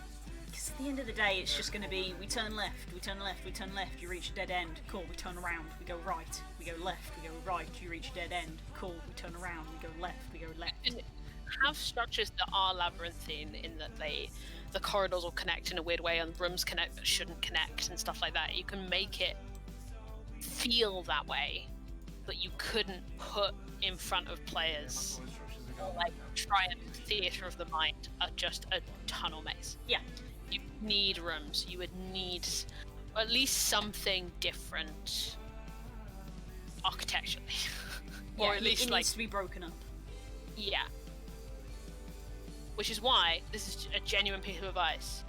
If you're designing a map and you feel like it's falling into this, find a reason for it to be broken. Find a reason that a monster's taken over a section of it and has wrecked it and turned it into a nest or a lair, or water's broken through it and part of it is flooded, part of it is collapsed. That was literally the concept for a dungeon I did. the concept of the dungeon was like, it's a maze that has been designed, it's a magical maze to keep a green dragon trapped into it that has been trapped there for like X hundred years. So then it was like, okay, how has this green dragon, who is proficient in magic themselves but not strong enough to break out, altered this maze to basically become their lair/home? So when I mapped it out, I described like, it is a maze, but at no point did I make my players actually go through a maze bit. I basically described it as that all of these are rooms within the maze, and I just skipped the bit where they're actually going through the maze bit. I was just like, you walk around, you come out to this room, and then I gave them the map of the room. So when I sketched it out, it doesn't look like a maze. It was a theatre of the mind. These rooms are connected by segments of maze. Yeah. Because the maze itself was, it's just a maze. It's not fun. And it ended up being a little maze-like anyway, because we were doing it at the table. So because each room could have been a battle encounter, to use this for example, each blob took up the table. So there was no physical way for me to have the entire map on the table at one point. It was too big. I can go into this. Get fucked. Yeah. So the players themselves had to try and remember the rooms that they had gone through, because there was no visual thing. Hi, Core. Core was reminding us to save. Hey, I cannot save where I'm at right now. Thank you for the reminder. And take a sip. Core here with your routine health check. Hey. Oh, crap go the arms. Stretch. Nice. Give me just a second. This is a very stupid way to do this. What the fuck? Oh, because it puts it through the brush setting. There's no easy way to do this. I'm also realizing I don't need to do this. I could just save this. Jesus, frog. Right. Of course they got away. Right, let me do... I'm safe for 1 hour 30 minutes. That's a me kind of level save. Shit. Okay. Core coming in with the big See saves. that. Right.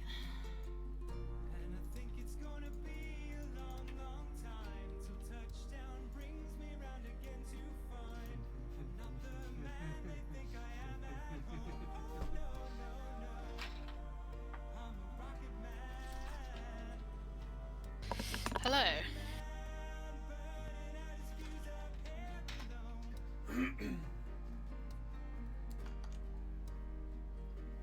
I love that feel when you like twist the wrist out and you can feel it all crunching. It's a good feeling. I love those crunchy wrist joints.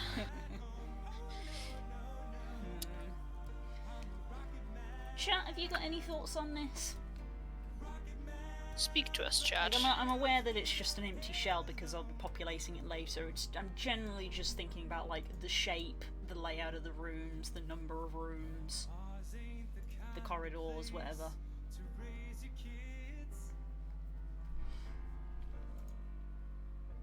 Like, we've got the big room at the bottom and the big room at the top. They're going to be like your big encounter places.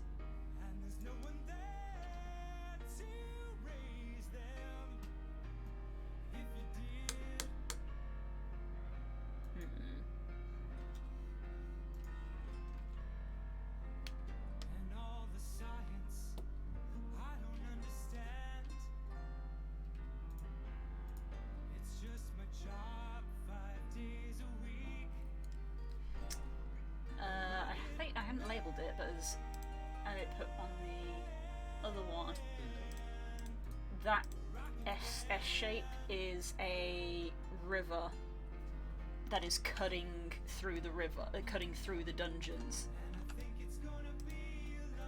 cutting through the rooms. The players can traverse it if they want, so it can be a shortcut.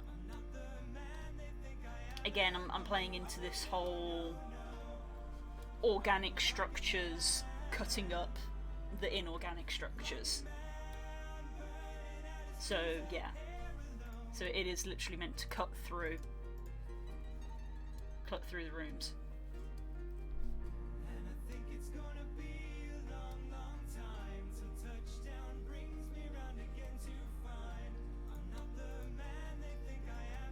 So, because this is like a forest/garden thing, it'll probably be, I would imagine some kind of quest of like, go find a particular plant could happen.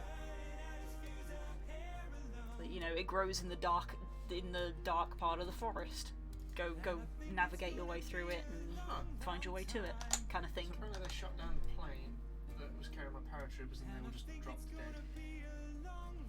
These dots. Skittish that. I'm getting really pissed off with you guys. Keep taking that fucking. These dots that I've put in, I'm envisioning those as bushes/plants that are less dense, like you can somewhat see through, sort of like in Pokemon, in that if you try, you could probably cut your way through or burn your way through. So you could like make a shortcut, is what these dot bits are meant to be.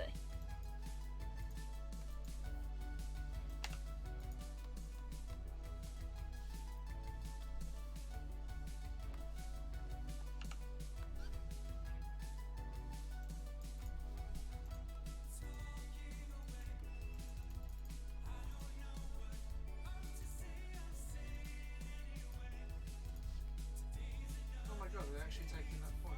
Yeah, it's not suitable. Like that, like, you know, I may well write like a little DC or something, or it could be that they're thorn bushes, so you could push through, but you'll take damage. But they're options. Why can you not? So you've got a slightly, you know, a very very shortcut to just get straight through the middle, Shit. or you've got this option to bring you over They did here. a second ago. Oh, this map is annoying for sight, even when you're looking down a fucking corridor, you just can't see shit. Shoot him! And preferably hit him. Spooks Adventures. Keep an eye on the timer. Yeah. I know you had a nap, but last time you did this, you were like, I don't need to go to bed early, I had a nap, and then you felt like garbage.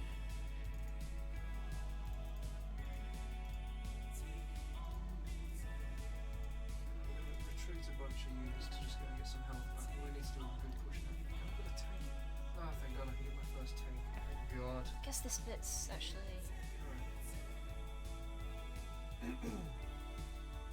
a staircase going down that way. So that bit's lowered, this bit's raised, so it's tiered. Core has redeemed Twitch points to tell you to go to sleep. Fuck off.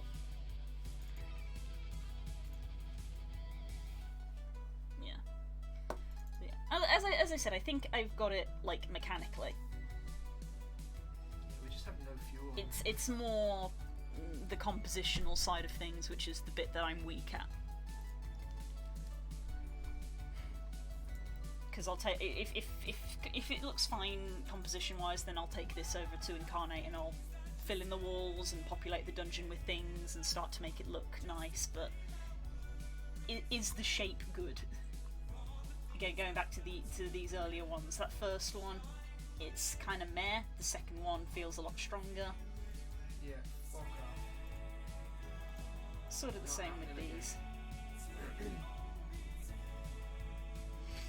I don't know, I'm probably overthinking it, and I'm probably gonna go and actually draw stuff rather than doing this now that I have the sketch back.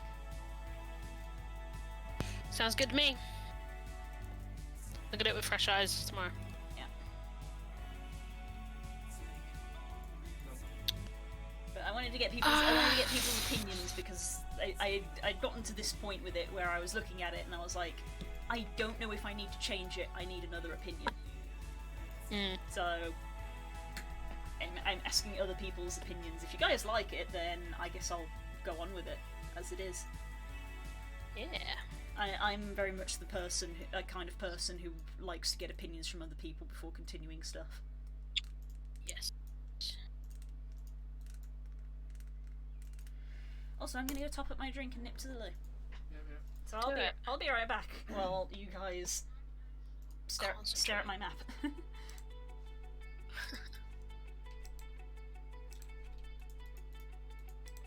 they're retreating.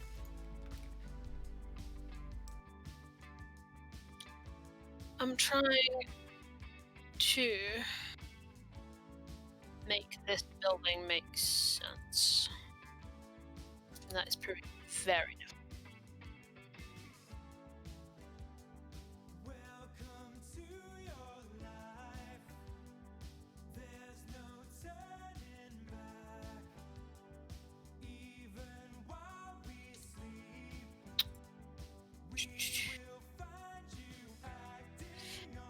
This is an interesting one because this is a map I maybe won't need, or at least don't think I will need in this form, but I need to kind of know it a little bit. It's a weird one. Like Blue, I may not do this for the whole last stream.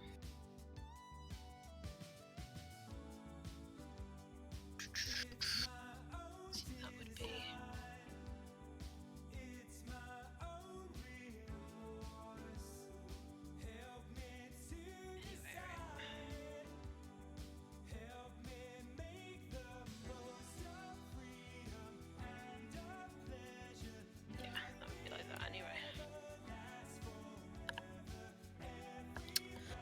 Oh.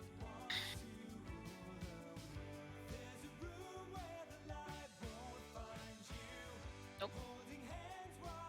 Oh, now that's hotkey's working.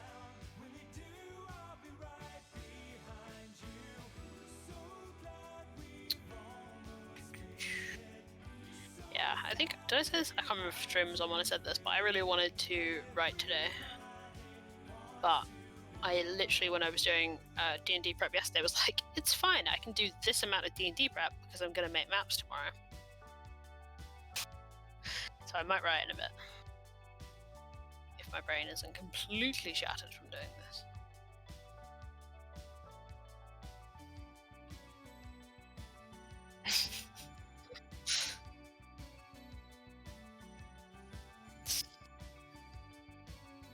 I don't know if you guys can hear Spook, but it is very funny.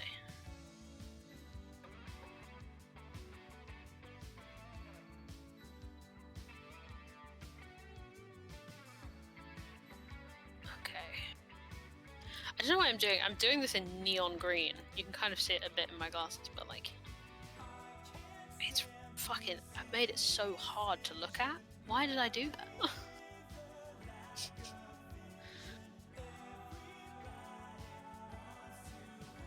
Song I'm listening to forever.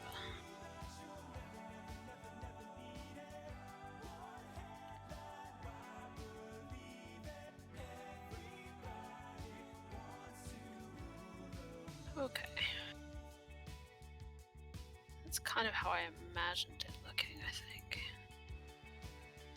Oh fucking no, that's a wall, isn't it? Fucking bitch ass Christ. Yes, because that's a corridor. Fuck me. Welcome to my swearing, as per usual.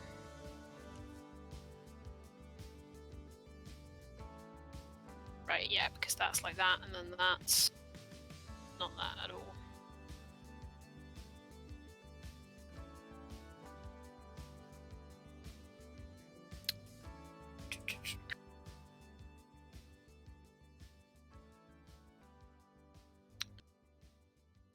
Hey. Is a hot dog a sandwich? It is if you're a heretic.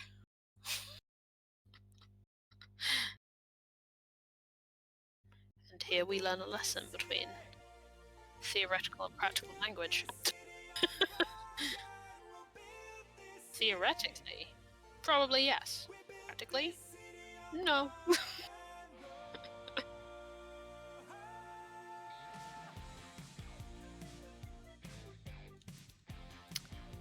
That's like that. Yeah, that is how that is in my head. The hard thing about a map like the one I'm making right now is like making it make sense for how it is laid out in my head, and then having to make that fit a physical space is really tough for someone like me.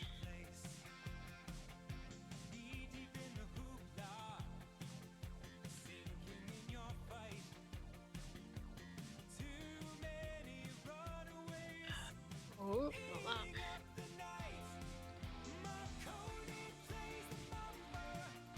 See, that would probably just be a straight through.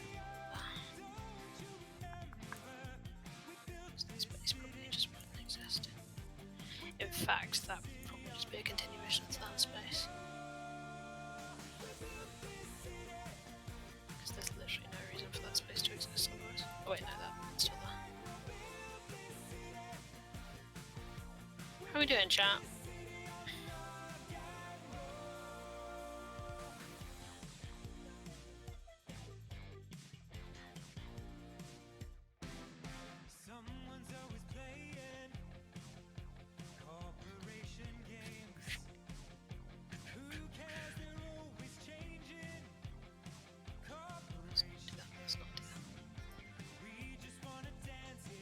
Now in a frantic state of panic. I hope not. Sounds bad.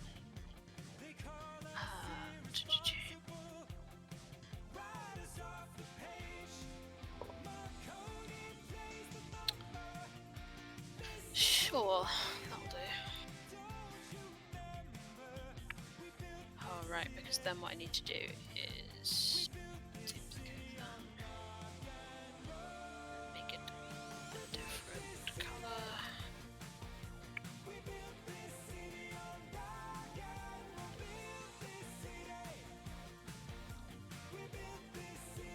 Yeah, let's make it red.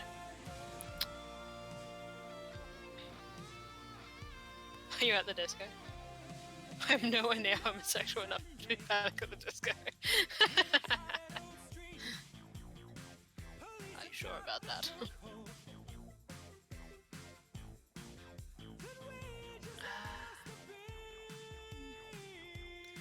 So that would still the same. This wouldn't.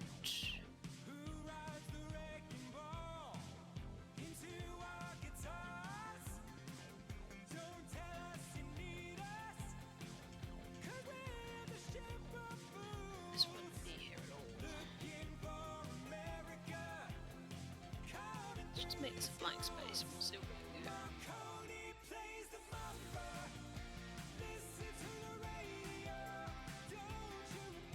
That would still be the same.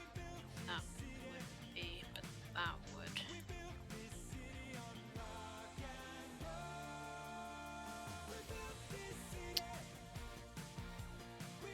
In fact, I feel like all of that would be like that. Gonna get a lot of like this and that chat.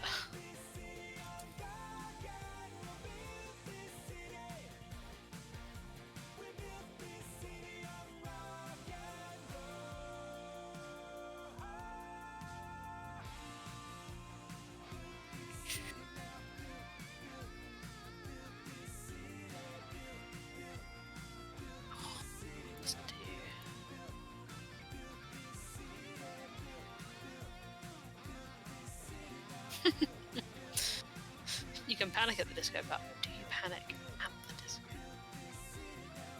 Philosophical questions here in the stream. The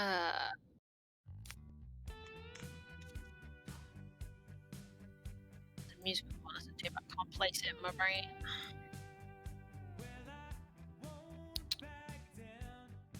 Oh, I could always listen to fucking Dracula. It's over Zoolander. There we go. Oh, no, I know I have to fucking listen to.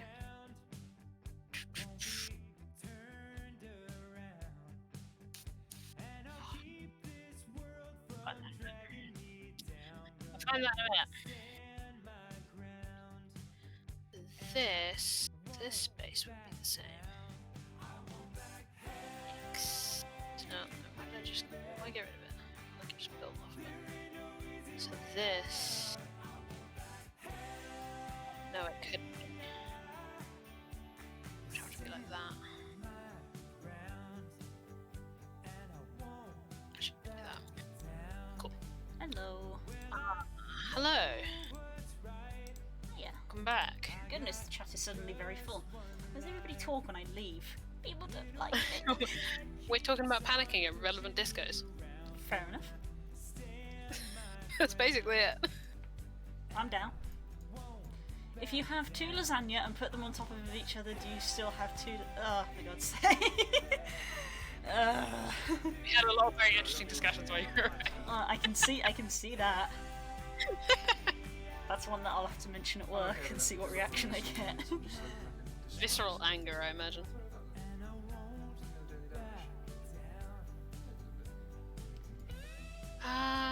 I've been remarkably unhelpful in conversation because I've just been like, "Ooh, I could do this, or I could do that." Like, I can't talk about it. I would could say do that this. a hot dog is a sandwich. I said that it is a good demonstration of the difference between theoretical and practical language. Of course you did. And like in theory, sure. In practice, no. See, I would argue yes in practice, because technically sandwiches were created by the Earl of Sandwich because he wanted to be able to gamble with one hand and eat food with the other. Correct. So he wanted yes. something that he could hold in the bread with a filling, which is what a hot that's dog. how the term was invented. That's what a hot dog is. It is practically- it is filling contained within bread that you can eat one-handed. So that's what I mean. That's the theoretical definition of what a sandwich is. But practically, if you went up to a hot dog stand and asked for a sandwich, they wouldn't give you a hot dog. I guess. Truly, we are the height of philosophy here. Oh. That was a bad time to be a royal engineer. Get some! Okay. Fuck, run away! Change Right, my okay. mind! That can just go.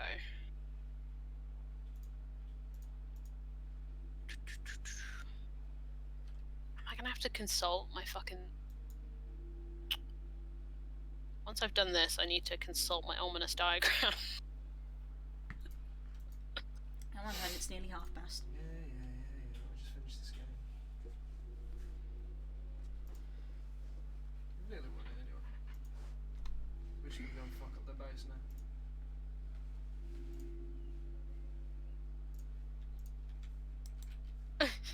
Wait, there's two different chat conversations right now. This is the conversation that Kate's having and the conversation that Das is having. Yeah, I've seen the thing where people are like, "Is a hot dog a taco?" And I was like, "No, because tacos Yeah. tacos aren't made from bread. Tacos aren't made from bread, so no." There's the alignment chart for it, isn't there? Yeah, it's the It's like the flaming sword one. Have you seen that one? It's like a sword is a thing made of metal, a sword is a stick, a sword is just functions as a blade, and then it's like a flame sword is Oh right. like Yeah, I think I have seen a it. thing of fire, a sword that's on fire, a line of fire or any fire. It's- Just various swords. I think one of them's just a flamethrower. A flamethrower is a flaming sword. A flamethrower's a flaming sword, yeah. That's it about it. Alignment. Nearly behind.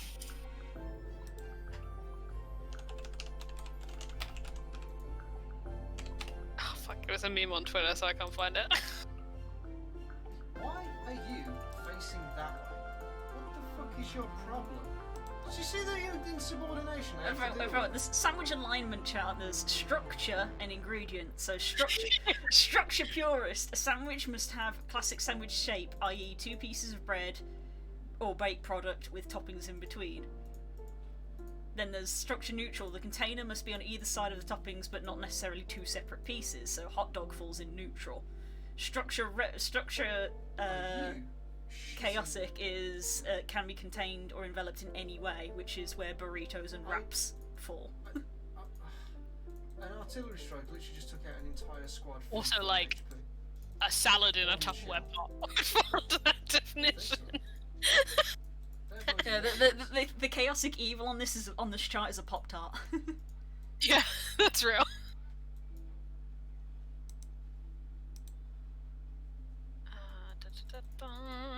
I technically wouldn't need that definition. Yeah, once I finish this map, I need to go and consult my ominous diagram. Which is not on my chalkboard anymore, it's now on my phone. But it I mean, did it's- originate on my It's chalkboard. described as a sandwich cake, I've heard that before. Oh, The true controversial is when you realise that I like to refer to lasagna as a pasta cake. That's correct. It's a pasta cake. Yeah. Have layers. The pasta cake has layers. Sounds like the description of a group chat that we're in. Is that going to be the new? Is that going to be the new Twitter chat? The pasta cake has layers. We can't change Snake and Snow as synonymous. But pasta That's cake has precious. layers is so good though. Pasta cake is a lie is also a good one. Oh wow, Vintage meme. real vintage. It really wasn't.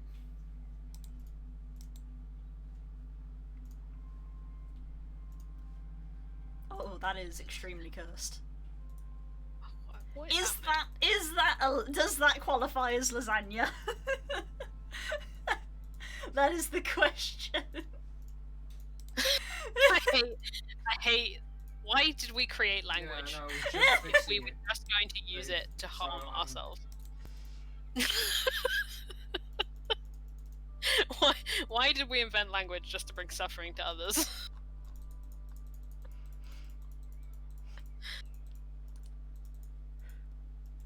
Another one that I like is what was it? It was a coffee one, which was saying that like if you have like if you have a soy, Oh, no.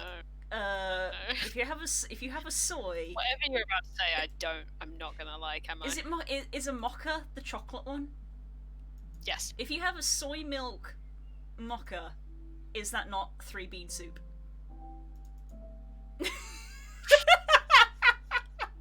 It's exciting damage. Your face. Took actual psychic. Coffee beans, the cocoa beans, and soybeans. It's 3-bean soup. This is the end of the stream, guys. It's been fun. You can share that one with your family. I'd love to see what their reactions are. My family are too chaotic. They'd be like, yes, you're correct. Also, this worst thing. I'd be like, thank you. I wasn't thinking about that, but now I'm gonna think about nothing else. soy mocha 3-bean soup. I'm gonna get my third I like soy mochas too. So I'm glad you like your soup.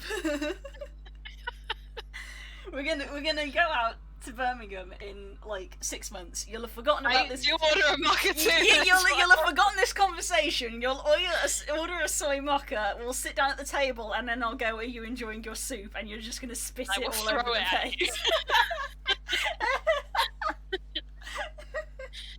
You enjoying your soup?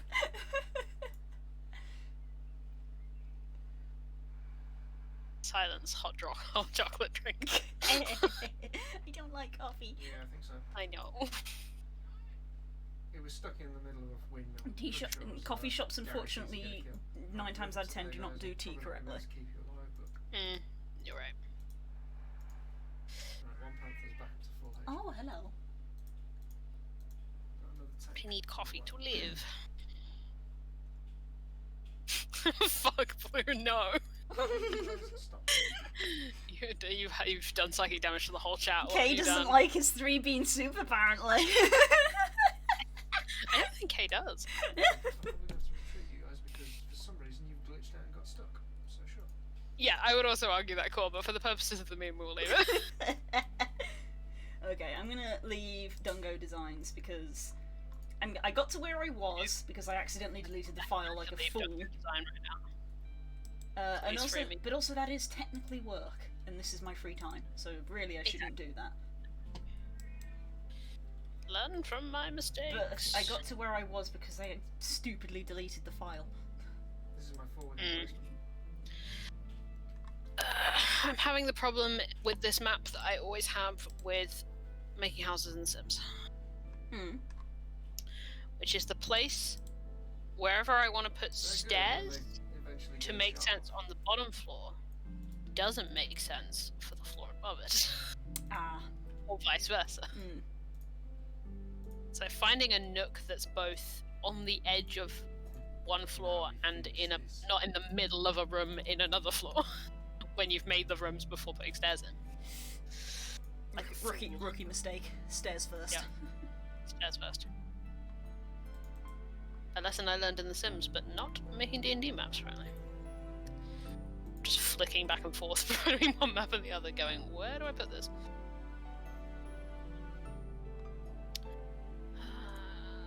Oh, I know what I was gonna put on. There's a song I was listening to yesterday while I was going feral doing D&D prep, and that's all I want to listen to when I'm doing D&D prep at the moment. Where is it? There it is.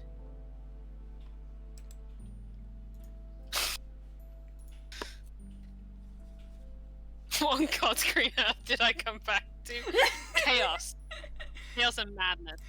I'll give you the short version. Since we were talking about sandwiches and cakes and things, I came to the conclusion that if you have a soy mocha, you have 3-bean soup, because you have coffee beans, cocoa beans, I can't and believe you soybeans. had to consult my knowledge of coffee in order to insult me, so. I don't know coffee, Like, so you had to ask me the correct. it's like, what kind of coffee is the one? Insulting. What kind of coffee is the one that has chocolate in it? It's 3-bean soup. I hate being friends with you. I wish we had never met. You're lying. Well, that seems like a reasonable place where stairs would go. Sure. Here's the weird, Why not? Here's the weird thing of the butterfly effect. Would you have got? Do you think I had an impact on your decision to go to Wolverhampton University? Yes. Next question. So you would have gone to a different university if we hadn't met. Because I wouldn't have known it existed. Fair enough. Next question. Yeah, no, I'm very aware of that.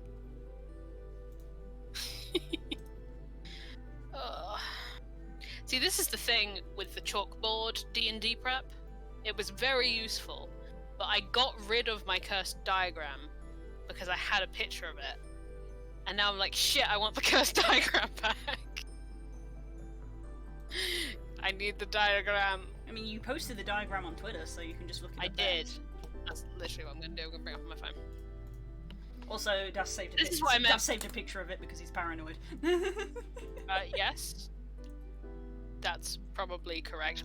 This is what I meant by I was in a bit of a feral mood yesterday. It's a very rare day I will taunt you guys on Twitter. Yeah, that is true, actually. I'm not that kind of person, but it's this song. It brings it out in me. I'm listening to the Family playlist right now. There's the last song on it is "A Waco Sleeper" by the Brothers Bite, and it turns me into a different person. They didn't take any points. So it didn't work. There it is. Okay. Yeah, but we didn't I want have to treat, just so it didn't do further anything. frighten you all by saying I do actually know what this means. This isn't nonsense. Oh no, I assumed that it had meaning. It does, yes.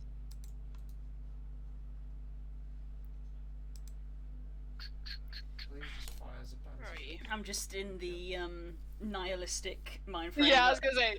I'm just in the nihilistic mind frame of like, I have no feasible way of working out what that means, so I'm just gonna ignore it. It'll become important eventually. Until then, I'm not gonna stress about it. Maybe it already is.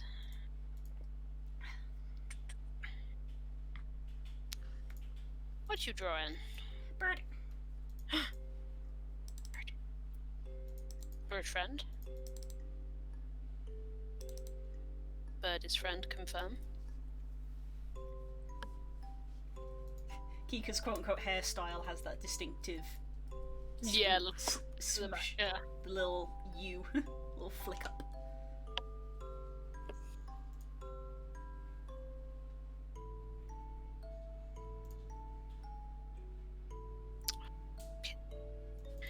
It's fine.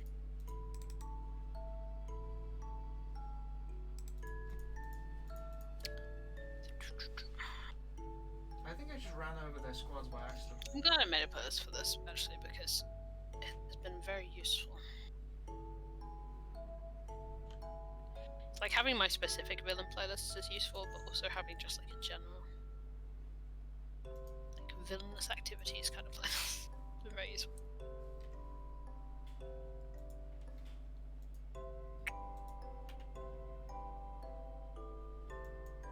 Sure.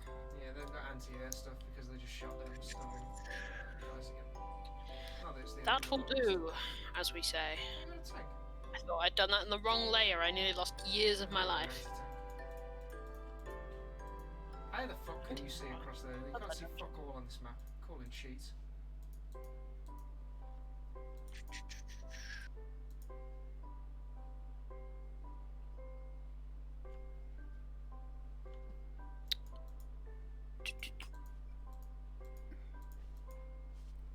Sorry for the thinking noises. It's alright. Thank you. You're not the only one who makes them. I really want to stop looking at this. Because I feel like I'm at a point where this isn't helpful. What I have done. At a certain point, making the thing has surpassed the practical use of the Right, thing. stuff. There is the question of, if I stop doing this, what will I do? And I don't have an answer for that. I hate it when they just rotate on the spot, like... I should probably "Oh, write we've got a something, this is way, what I should do. this way." In fact, yeah. I think I am going to write something. I need to save a version of this that makes sense, though. I don't know how I'm going to do that. I might just take a picture of it, actually, and then save it as a Photoshop file. Because then I can work out all of this some other time, because was I talking to you or Das about it? That DMing is like a constant balance between preparing enough so that because your players can do anything, you are prepared for that hypothetical anything, versus not just preparing forever. Like, the right amount of time investment to, if they go that way, you have something, to not needing to prepare the entire world all the time. Yep. Is a really hard balance. I think it is the balance of DMing. Because you can, it's very easy to prepare too little or too much. And it's finding where that line is. I definitely just quit that without saving. Oh no. It's fine. It's fine. It's fine. I have a picture of it. Wait, it's literally just a line work. Doesn't Photoshop have a restore function? Maybe. It doesn't necessarily matter because I have pictures of it and it's just line work, so even that picture would work. Yeah. I feel like it wasn't like, too long ago that Core did the save reminder, so it won't have gone back too far. I'd need 270 fuel. Yeah, but I didn't save it, did I? Why did you ignore the reminder? Because I wasn't at a point where I could save it. It doesn't matter if I didn't, because, again, I just needed the line work, and I've literally just saved that. In a weird way. Like, it wasn't bound to a grid or anything, it was, it was drawn with a grid in mind. But it wasn't, like, bound to anything, I didn't need the layers on it. Yeah, that's fine, that's gone. Why you no save? I fucking hate Final Fantasy XIV, same. Same, dude. A detailed map is nice, but if your players are only going to see it once, it's not worth being detailed. That's also true. It's also, I think, in a more obvious example, great to have a highly detailed map, but if your players never go there, you put hours and hours into this map. Like, it's perfectly fine making a highly detailed map if you know your players are going to go there. Yeah. Because the time investment is definitely going to be worth it, even if your players don't necessarily consciously appreciate the amount of work you put in. Because your players will engage with it. It's not worth trying to make 20 very detailed maps if your players can only go one way. Yeah. But you might not know which one of those your players are going to go to. Like, you might have 20 hypothetical options, but you might not know which one until the day. So it's finding that line of, like, how do I prepare enough of this that my players can get teeth into it, and then I can be like, okay, they're definitely going this way. I can really flesh it out without doing too much.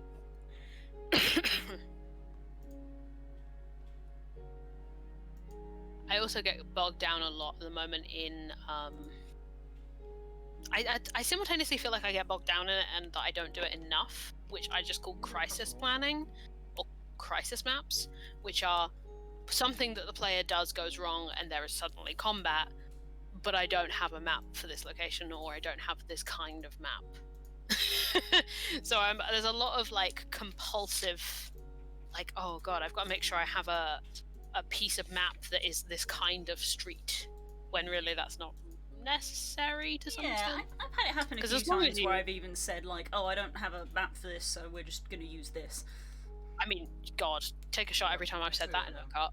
Like, Yeah, it's I don't have another a one of the cases where, as was illustrated literally half an hour ago, where I was pulling my hair out over the map and everyone in chat was like, it's fine. Yeah. DMs tend to be hard on themselves, and players are not nearly as, nitpicky. Yeah. It's the same with like any art really, but DMing I think is more so in some ways because you can see the matrix. Yeah. So you see all the things that didn't plan out the way you thought, or that you didn't handle well, or RPs you didn't do, or you messed up, or you forgot a certain characterization you can see how trait it or should something. be, and everything. what you've made isn't necessarily exactly how you picture it, and then in your mind it's like, it's not perfect, it's not right, even though that's all the players have to go of, and they're like, The players great. only perceived what happened or what they encountered. There's no way they can know all the stuff that's off screen. They don't see it, and that to some extent manifests in maps because you can. Yeah, so if players don't see it, it doesn't matter. Yeah, if it looks acceptable on dry erase map, it's usually good enough. Players will fill in the details. That's the thing. I've had to do this. I'm sure Blue has, and actually I know you have. I've had to do it in Roll20, where you've just been like, I'm just going to draw in a couple key features of this. We're just going to use the blank, because this is the environment. I just couldn't possibly make a map for this. And players are fine with it. Yep. They're super fine. Even if you are, like me, drawing on digitally with a mouse. Sometimes that becomes a goof. That a certain character cannot draw.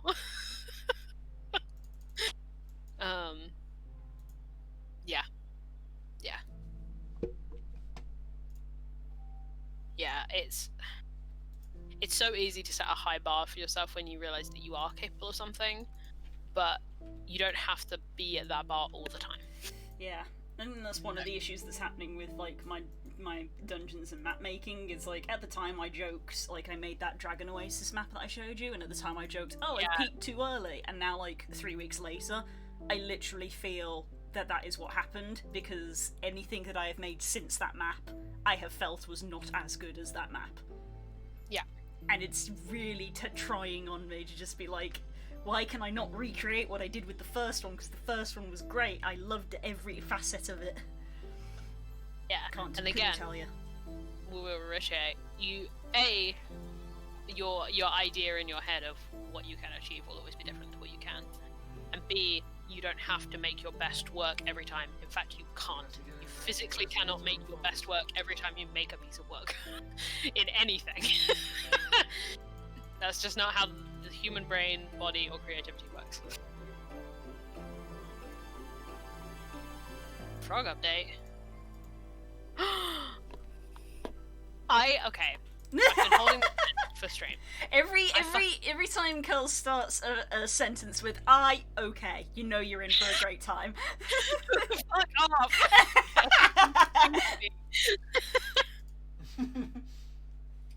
I don't want to say anything. No, I'm sorry. No, go for it. No. I get excited. Girls as well. See, she's a menace. Go to bed. I Brits. love how you've done Posey's dress, because I know. I thought this when I saw your sketch. I was like, oh my god, she's done it, because I know this is something you take a lot of pride in, so I want to comment on it. But like, I've always been like, Posey's dress, is a bit scandalous, and also she can move in it, and I've always been like, I can reconcile those two things in my head. Lost the middle point.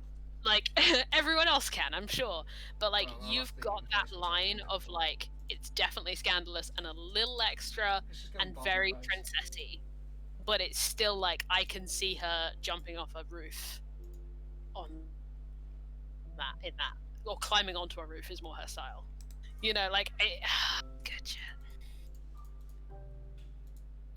Saved it for you.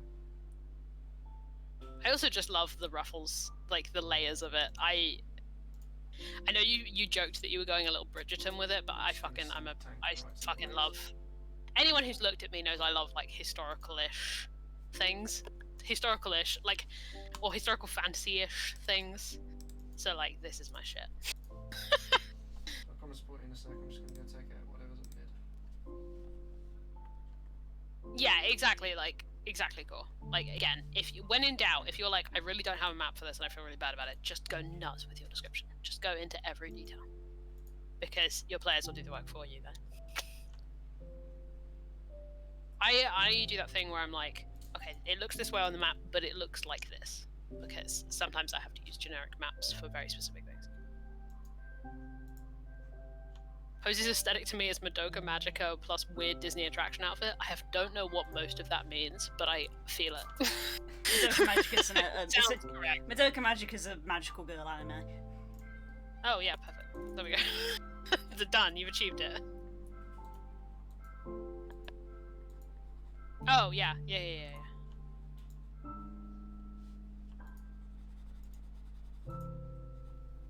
I'd love to see it. And obviously low is great, because low is always great. They really are.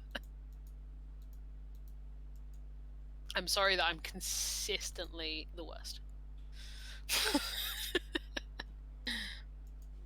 I caused that boy much strife, and I can't say I necessarily don't intend to do that.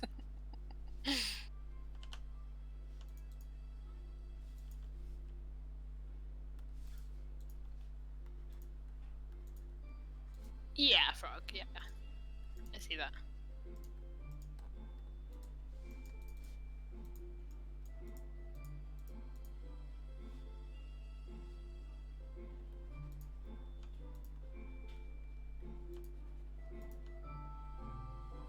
Oh, I see.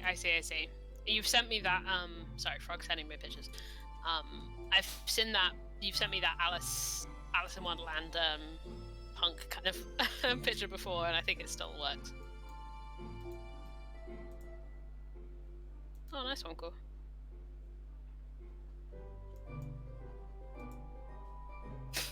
What is this sweet baby doing? I'm drawing a meme. A meme. I was gonna say, I feel like this is a meme.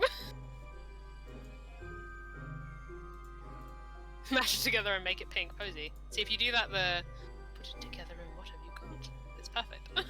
Do it in that rhythm. The more, like, Disney or at least fairy tale-y you can make Posey, the better. There's no... And Das has clocked it. I was tapped out, didn't see. I win. And yes.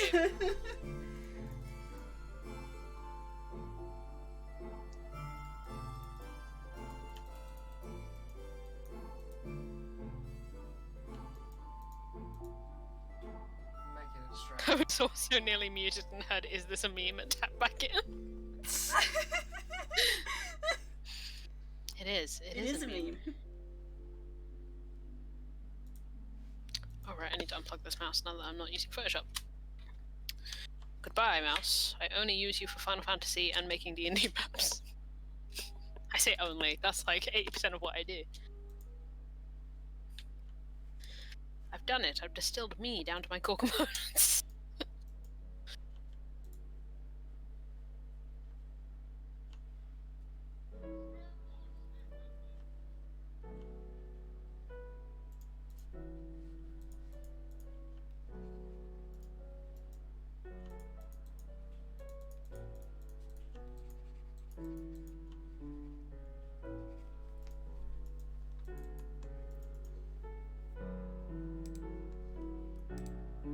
In before Carl starts making Final Fantasy maps. Some of my maps have had a non-zero amount of Final Fantasy influence. But that was true before I started playing it. Unintentional Glasto vibes. I'm okay with that.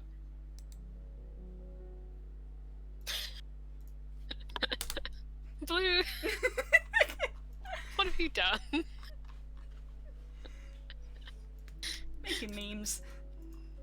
I see that.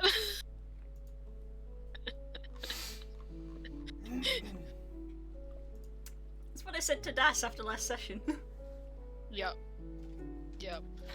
When Kika asked how old she was, and Yeah. her response Honestly, was her response was I'm older than you, and my response was and yet. Yeah. Thank God. Fucking that conversation was fucking hilarious. That was the serotonin I needed, because at that point I was so like in serotonin Deficit. like I was just in like I was floating in space after that, and it was just like, yes, Yeah, I think if we'd had thank different you. luck, we'd have utterly aced them. But oh my God. And even and the Excuse me. visibility was god awful. Same, 500 I think. Yeah, 500 points. Right. Minecraft village noises coming at me today. Listen to Minecraft music right now. I love Hey, it. appropriate. That's alright, I love a close victory.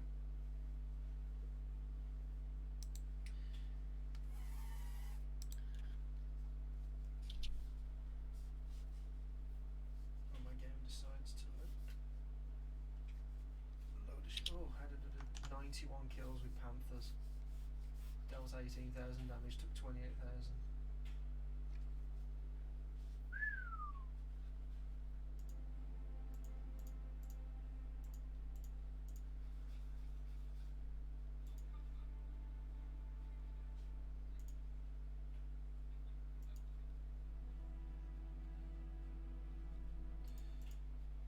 Right. Let's go to work tomorrow. Multiple people were like spooking us to go to bed. You should have been in bed probably about 2 hours ago. Right, There he goes.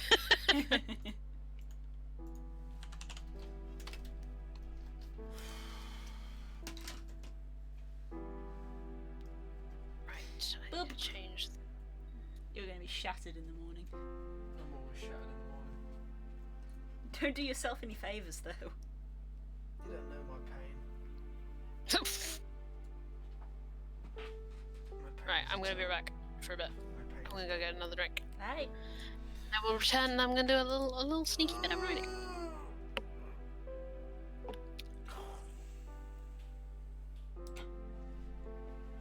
Stream ended.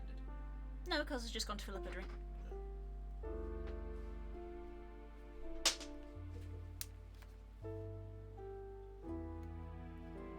Heck yeah, more Scary Game Squad.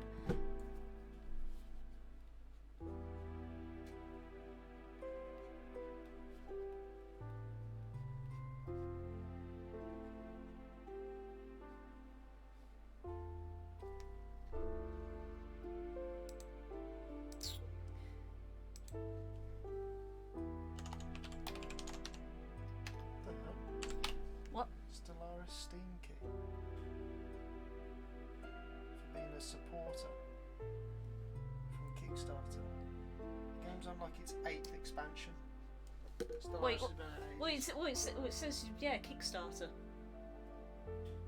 The only thing I've kickstarted from Stellaris would be the board game, but you can't get a Steam key for a board game. No, it's a bonus. Yeah.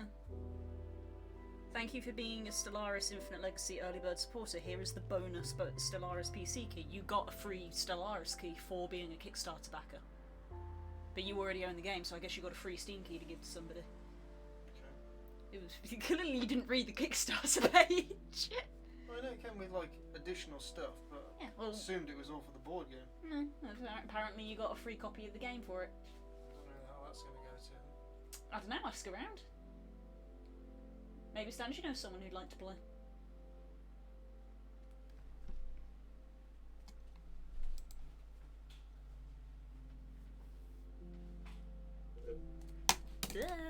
Fling my pen across the desk.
Cool.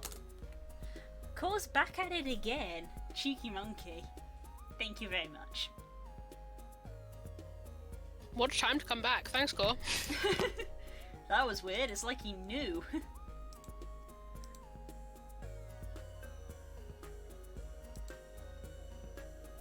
Why you do this? But thank you very much, but why? There's so many subs now, Jesus. You're like a real ass streamer. Heck.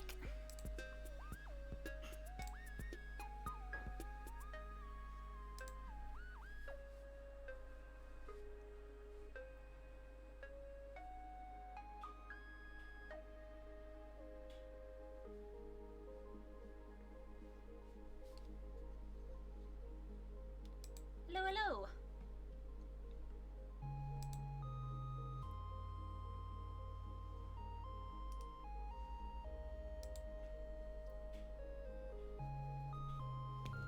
Oh Jesus, I've just seen when I click my user.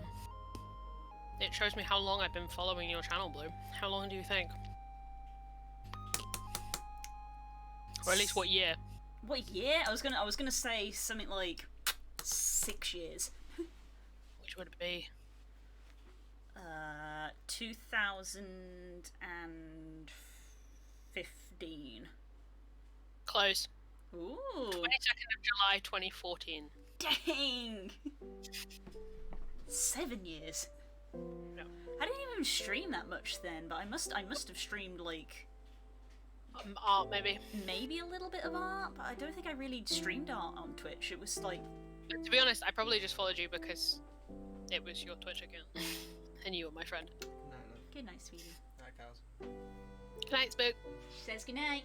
Night, chap. Ooh, very nice. I always see Posey's form? Blue being a little more, There it is. a little darker. But I do like light. To be honest, Posey is good in any colours. Show me the beans. Do you have a 3-bean soup? Let me see. Got 1, 2, 3, 4 beans. Oh, she hates me so much. Go on then. Fast escape. God.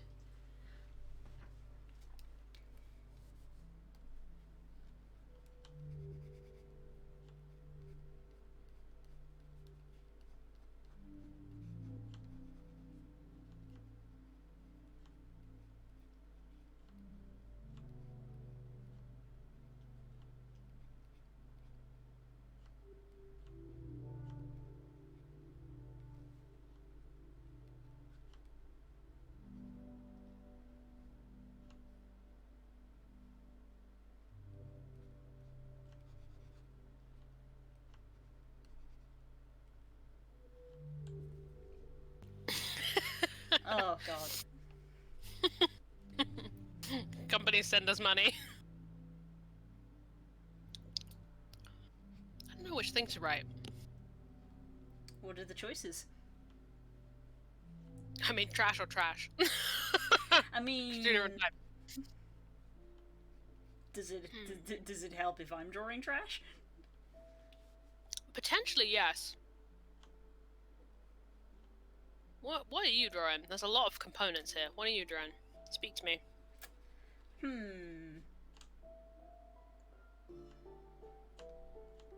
me see if I just. Oh yeah, what like 3 brush strokes can you make, which makes me realize what characters these are. Make the story from the perspective of the trash. That's the idea.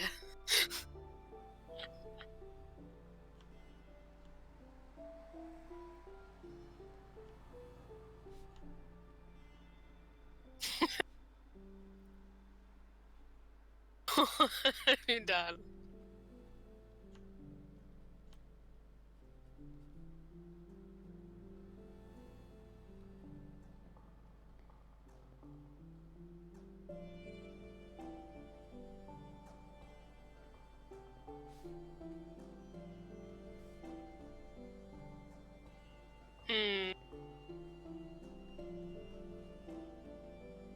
Sips coffee. Well, I think I know who that is. And if she's making a heart face, I can only assume who the one with the nerd with the book would be. Does it help if I just go, like, big old swoosh? I haven't got to what big old swoosh you're referring to. Hang on, wait for switch that again. Oh, yep. There you go. Yeah, basically. You distill the Fignia down to their core components. I also love that that's a tiny miniature version of what she has in her room, the massive one. Have you seen that? No, I just did that from guessing what astrologian weapons look like. Oh no! The book. I meant. Oh, the book? No, that's just a book stand that I drew. I have a massive book. It's a Necromoton. I have not been in your. I know. I just drew that because I just drew. I didn't even get a reference for that. I was just like, I know what a book stand is like. Yeah, I have a massive in the corner of the library. We got it in Great Google. In the corner of the library that is my room, there is a massive book on a massive book stand that is meant to be for summoning Voidsen.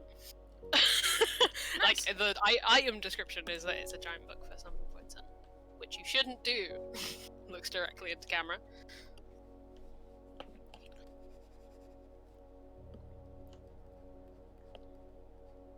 But yes, that is a pretty good guess for what a planetarium looks like, actually. Yeah, considering that I didn't. I do have a planetarium that basically looks like that.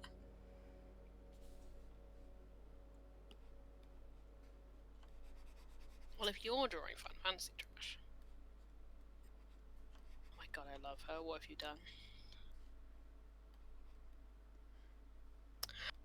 Look at her! Yep, that's my girl. She's great. I was about to make a Midsummer Night's Dreams comparison then, but I don't actually know which... Hermia or Helena. If I was going to compare them to one of the mortal... Go on! like obviously it wouldn't work for your Midsummer Night's Dream analogy that you have going on over there. But like, I was going to say she has very like outdoor park production of Midsummer Night's Dream. Like, I think Helena's the one I'm thinking of, even though she probably has more Hermia vibes. Not that it matters. What's a better? I mean the obvious comparison for Posey in Shakespeare is Juliet, or maybe. Oh, what's her name? Amanda, Prospero's daughter. Maybe. Neither of them are great. Hermia's a good shout. I think Hermia's a good shout. Hermia was always my favorite, which is probably why I skew that way. Miranda, that's her name. But yeah, she has very that has very like Shakespeare in the Parky kind of vibes to me, which I love. Oh fuck, now I'm thinking about that. And here we see Blue looking at a photo reference. Trying to remember the swoop direction of the hair. It's not a photo reference, it's a reference of my own artwork, which is arguably is worse. No, I don't think that's worse. It's Good worse luck with because a I've fig drawn hair. X a total of twice.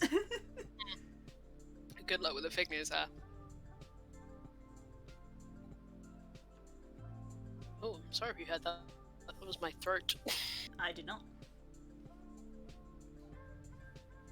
I'm making the classic student reference Shakespeare for OC, happy face. Yeah. This makes me happy. I'm trying to think. I've not actually thought about it, even though I'm surrounded by Shakespeare references in Black Princess. Which is weird, because that's normally the first thing I go to is Shakespeare.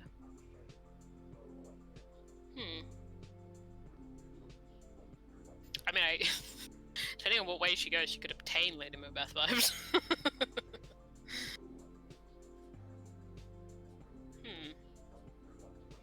But no, I definitely think she's in the more tragic heroine conversation. Your Miranda's, your Juliet's, your Hermia's, your... What's her name from... Hero from...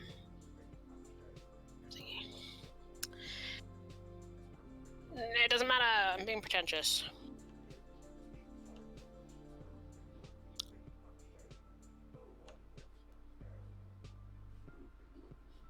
Weirdly, she doesn't have a very good King Lear comparison, which is incredible, because everything I do has a King Lear comparison. That is my poison of choice. Gestures at Cordelia. And Edmund. And Edgar. Yeah, basically.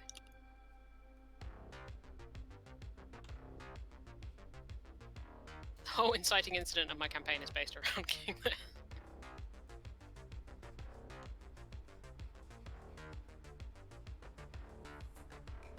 It's King Lear if Edgar died instead and Cordelia was the rightful heir. Instead of the other way.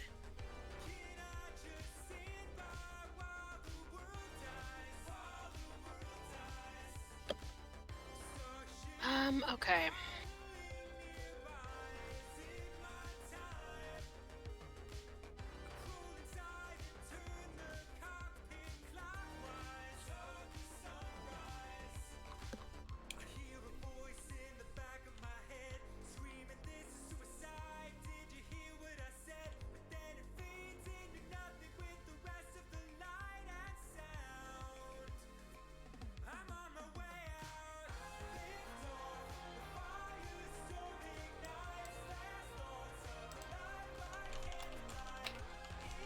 Typically, in the time when I was downstairs making coffee, I was like, oh, I have 2 ideas for things I could write, and I'm equally ready to dive into either of them. And in the time it's taken me to come up here and sit down and open a file, I'm like, I don't remember either of those ideas.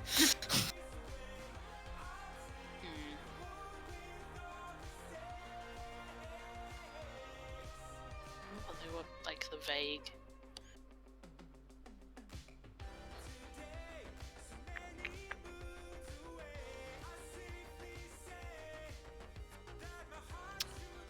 I could also.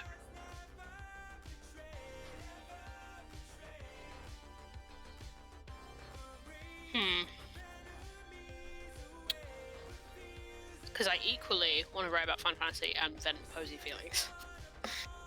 both of those are equally as necessary to me right now. But I feel like if you're doing Final Fantasy, then I should do Final Fantasy. Where's Iphignia's work in progress playlist? There it is.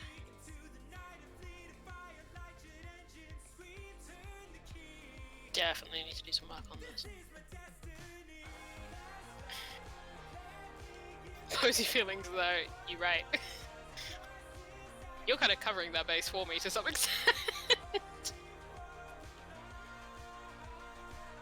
I have a lot of feelings about Posy. A lot of them.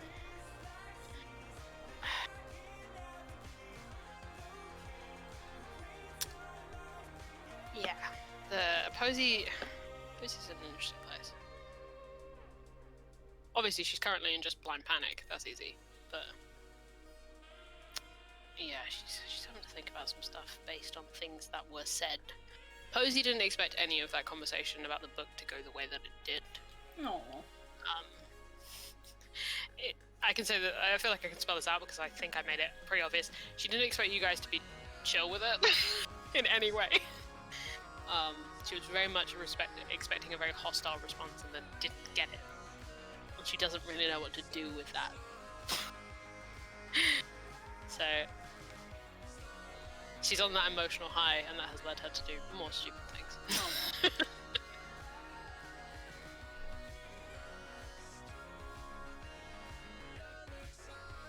She just got rid of one, like, fucking cursed ass evil bad item and she picked up another one.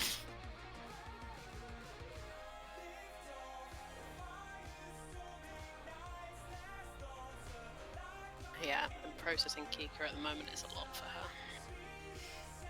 Zoe. It's not to do with you per se. It is not your fault. Merely the context in which you are in. I feel like that just is Kika's I've life. still figured out. Yeah. Yeah. It's not her, it's the context of everything Context, around yeah. her. Yeah. That's the fun thing about Posy and Kika. Because in theory, Posy has none of those, you know, Posy didn't know who Kirok was. But that doesn't mean that the connotations of Kika still do not apply. And affect that dynamic, just in a different way. Because it's not so much to do with her parents being heroes. 1 second, there's someone at my door. Tap tapping at this upon black locking hour. the door. Gives me time to open up Toy House.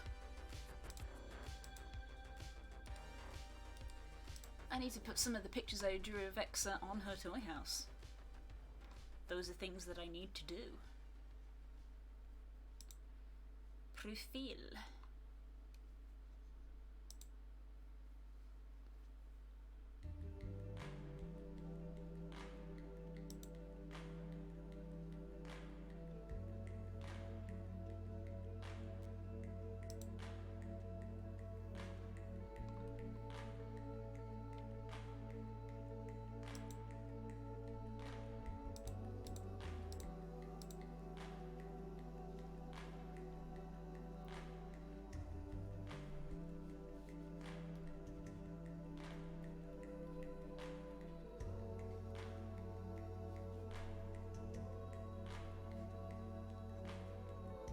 Twas my brethren.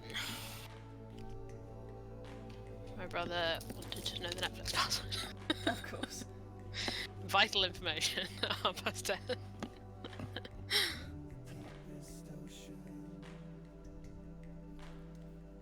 I can't get over that planetarium. I hate that I basically have that planetarium that you just sketched out.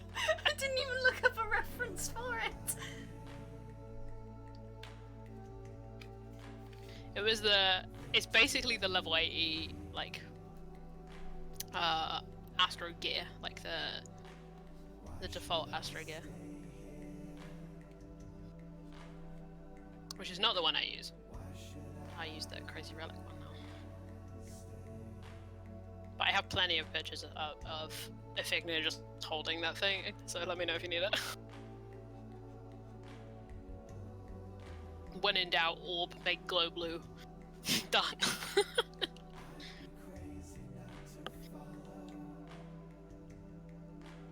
What are you doing? What are you doing? What sweet gay things are you doing?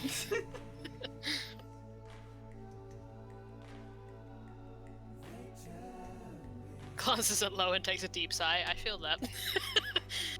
Both from your perspective and mine.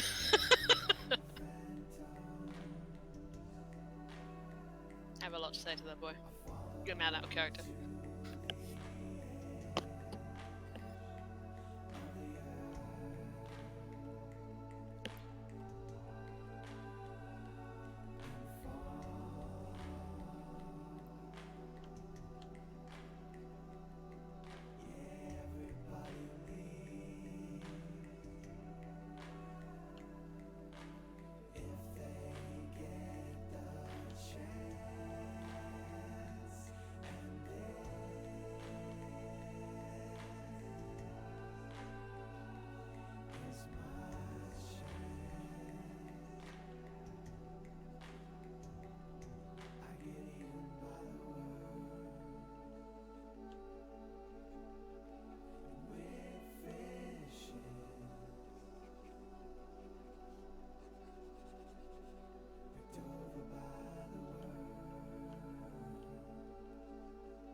Jump back in.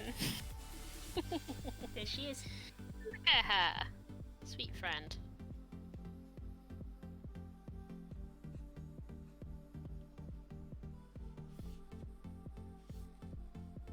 You'll work out how those glasses were with those horns.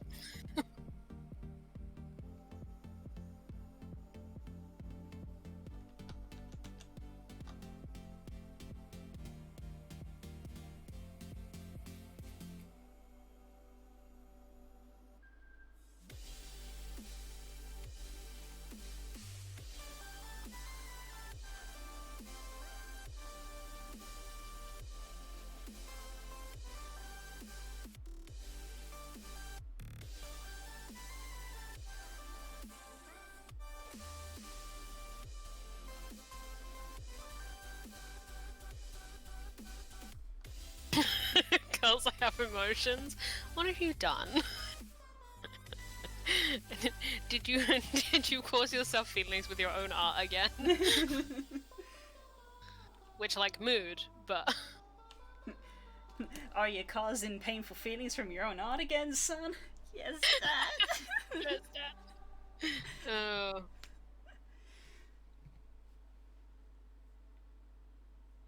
Look at that fucking nerd. Did the art make you sad again? Exa sure is.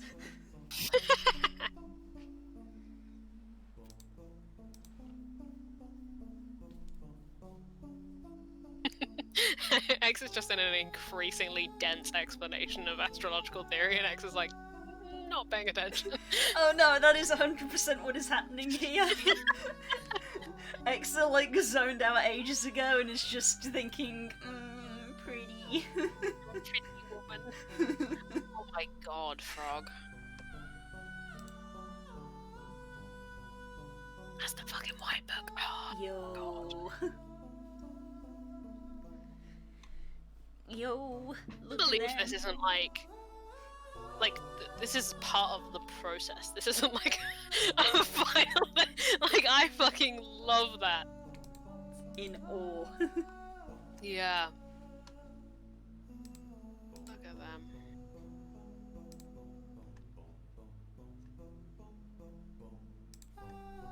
Moment of appreciation for body language happening here. There's a lot I want to say about this body language. Because it's about right. I'm fucking open noses and Posey's like... That's them. Mm-hmm.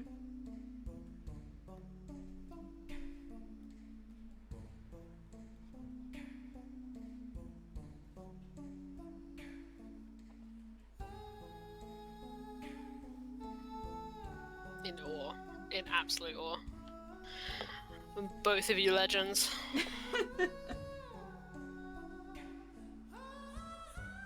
Out here doing your good art. Can't stand it. I'm doing the waistcoat right now and this frog likes good tailoring. Good, me too.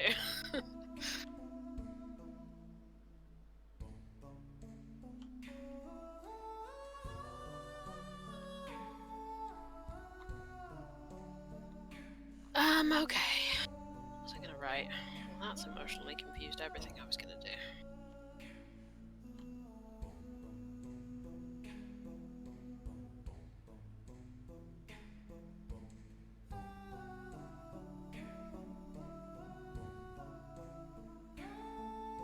I once again want to write what you're drawing.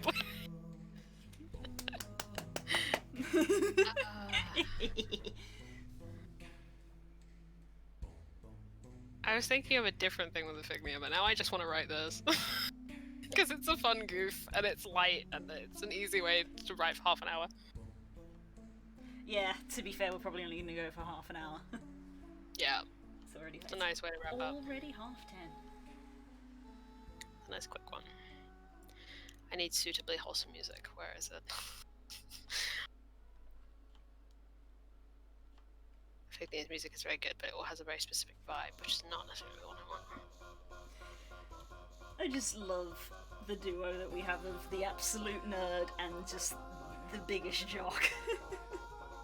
I hate that. this. Go on. There's 2 other ships in Final Fantasy XIV that have that dynamic that I really love. So it's like one of a proud tradition. Love it. It's the ultimate. It's the ultimate. It's so like Iphignia and Exa is like it's that, but it's also like Iphignia's got a kind of like graceful, elegant vibe, and Exa's like out in the garden in scrubs, like. So there's both of those simultaneously existing. The only time that grace could be vaguely applied to Exa is when she's like in the full Azure Dragoon stuff, doing her bits. That's the difference, right? Like, Exa's like peak grace is in battle almost. Yeah. Because Dragoon, like, say what you will about Dragoons, and I will say a great deal as a healer, but there is a kind of elegance to. It's almost a little dance that they do. Yes. You know, jumping around like fucking idiots. Oh yeah, that's doing why I damage love them. That's why I love them. Every MMO I've ever played in history, I've picked Ranger, and then for Final Fantasy, I was like, Dragoon. Yeah. Didn't even question. Didn't flinch. Whereas like Iphignia's was almost the opposite. Like, there's a reason why I had like a battle medic alternate costume for her. Like, her in combat is almost the opposite. Like, she's at her most graceful and regal outside of combat. That's not, you know, that's where she's at. Because she's a nerd. And also probably unintentionally a good diplomat. Not intentionally. She just worries. But she has like a resting grace, whereas in battle I imagine she's just a complete mess. Yeah. Desperately trying to keep people up. Yeah, Exa I think is definitely the opposite of like in battle. Yeah, no, she knows what she's doing. She knows what she's doing in a a fight, but then when it's just like walking around town, just absolute goof. Yeah. I'm trying to do international diplomacy, like, It's just gonna be the pair of them sat at the table, and it'd just be like, you know, X is just sort of sat there slowly zoning out, and then it's like hand reaches up for lance, and then Iphignia's just like lowers the hand. No.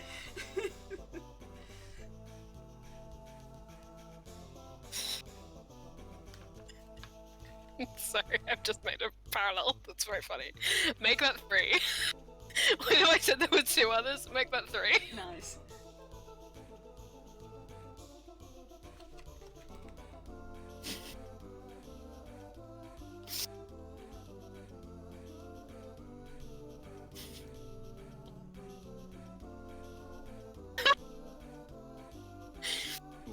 I've got in my head Exa and Estinian doing their thing, doing like a squabbling or fighting training or whatever. You mean Exa piecing the snot out of him? Yeah, and Emmerich just turns around to Iphignia and goes, "My sympathy." Because that's, yep. I love that image. It's just them stood there watching like, God help. So the way I'm picturing that scene is that it's Justinian. Whether you ship it or not, but Emmerich's been looking after that boy for a long time. I know. I'm just picturing it now. It's both Justinian and Exa are in their Dragoon gear, but he, despite being like twice her size, is just like on the floor, on his back, just like and Exa's just there over the top of him. And like the caption would just be like screeching.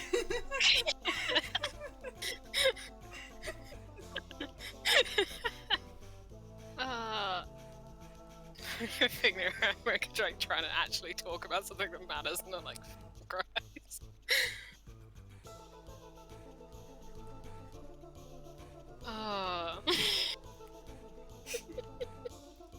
It's endlessly funny. Yep. like The more you think about it, the funnier it gets. I like to think that Estinian is just totally miffed that he lost to Exa that one time, so he keeps Yeah, I trying. do. He keeps trying to win, and he just can't. Yeah. And she is just like not at all like hugely into it. She just is just like, you know, she knows she can win, so he's always just like challenging her, and she's like, oh, do we have to? The thing is as well, both of them are not like good at, in my head anyway, good at talking people. Nah. So like if Estinian's like Estinian strikes me as the kind of person who's like, if he gets frustrated at a situation, will probably just resolve it in a fight if he can. So like the moment the two of them have any sort of difference, they just fight. And then loses.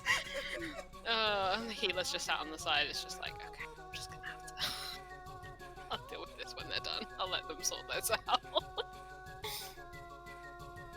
So the fun thing about Dragoon fights is that if you take it as how they appear in cinematics rather than how it appears in game, a lot of the fight would happen just in the air.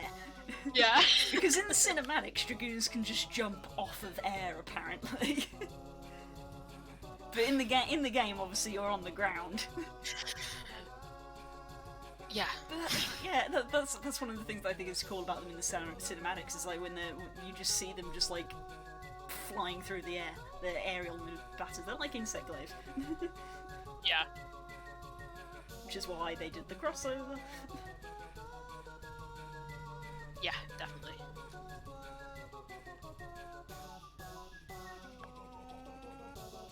Oh, fuck, that's so funny.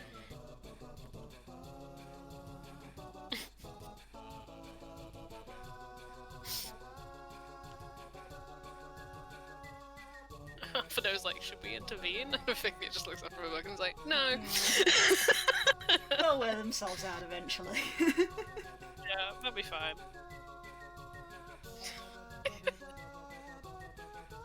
I'm gonna be amusing myself with this for a while.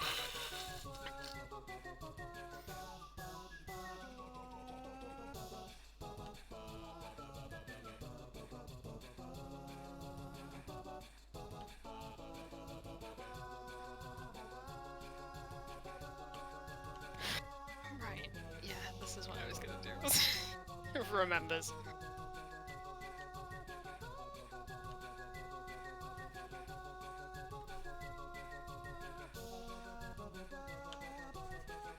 Yeah, this is the song for this. Thank you, Posey playlist. See, Posey is part of it.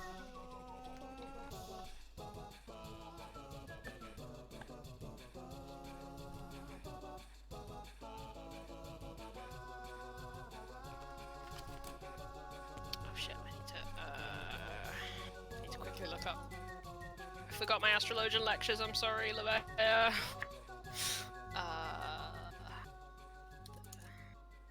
Oops.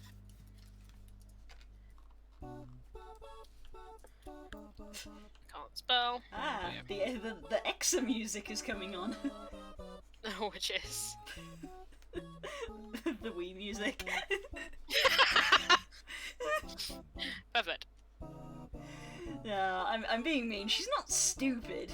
She's just- No, I don't picture her that way either. She's not She's a stupid. jock. Yeah, Like, she's a jock. She's not dumb. She's just not a nerd. Yeah. Like she has common sense and she'll remember something Yeah. when they tell her. She tells her, but like she's not gonna go into like dense theory and shit like that. Especially like it's the bar is different in Final Fantasy because everyone, like all of the Scions are nerds. Even the more like Jockish ones. jock-esque Yeah. are still were students. Like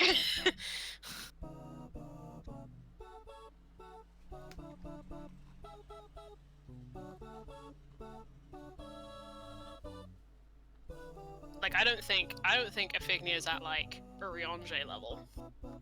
I don't think anybody will be at Irianche level. no one's at Urianger level.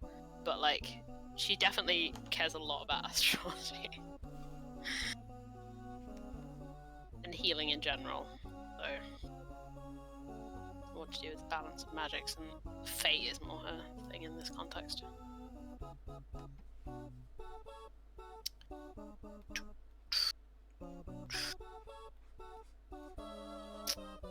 Did I get these two mixed up?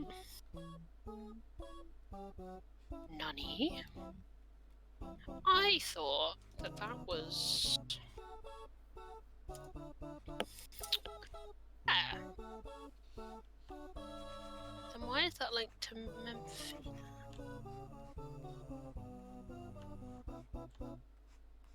Oh, okay. It's the constellation for her. Okay, okay. I thought this was implying that the Fury was Memphina, which I was like, that's not right. No, it's not.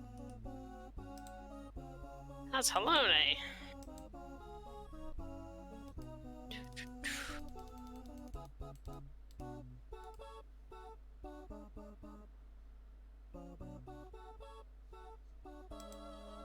Although Memphina would also be appropriate for this.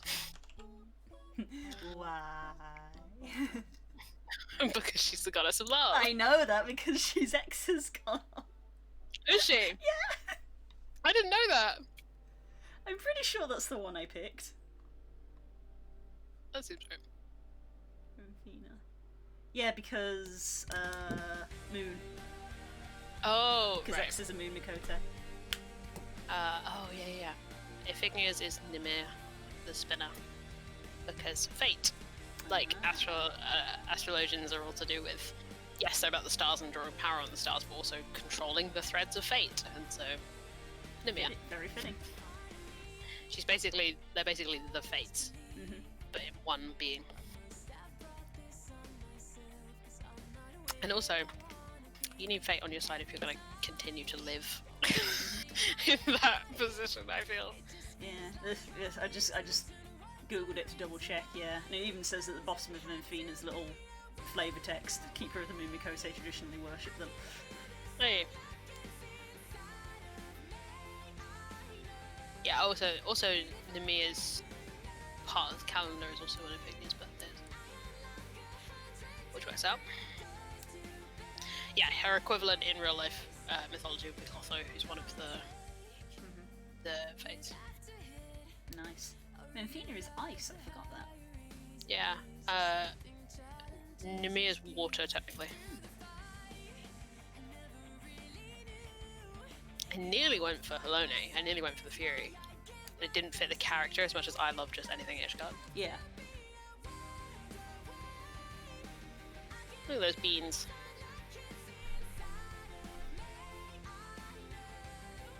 What did I miss? So much. I mean, Good where frog do you want blue me art. to start? We talked a lot about fun parallels. A lot happened.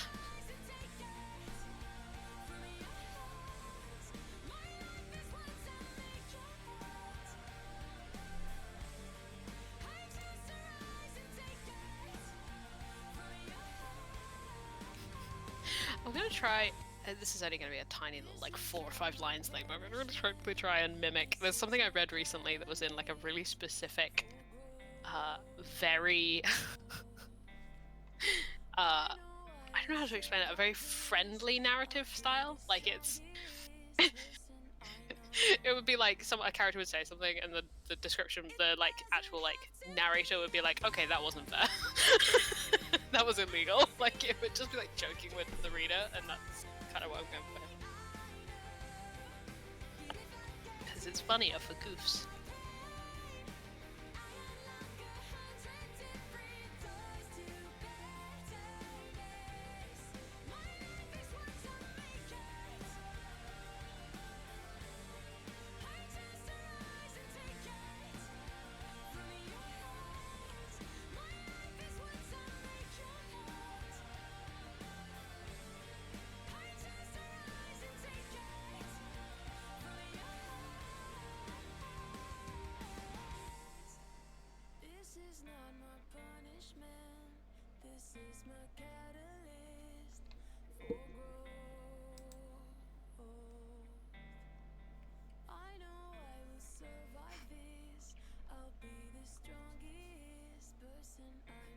is, as we talked very much so about the various relationships going on, and the having zoned out like half an hour, having zoned out like half an hour ago. And of course, as always, when we're talking about Exa, eventually it devolves into beating up Astinian.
SKT party is level 18.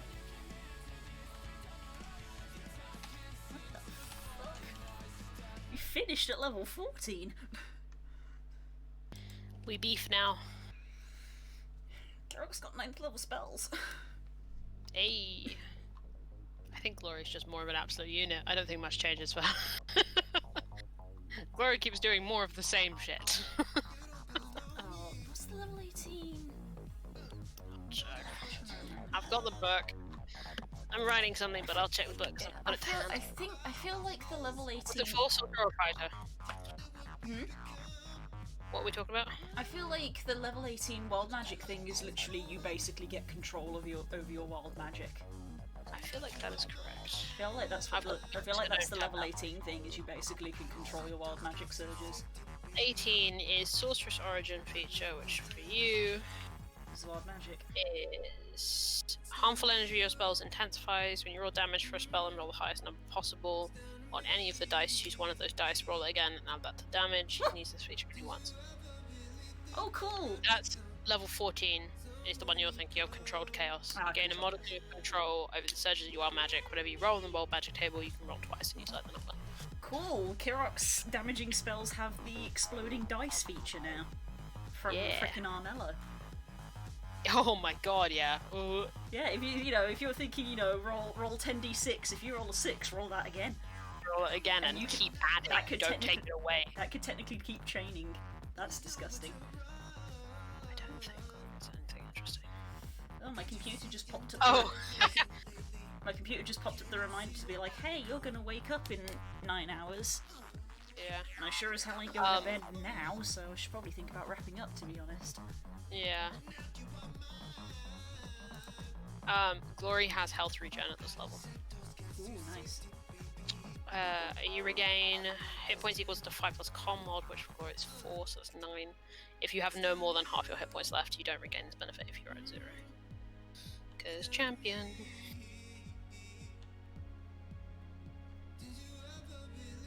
So she'll have even more feats. Oh yeah, there'll be another feat. Yeah. I don't know what she'll have taken. I don't know what Garrock would have taken either.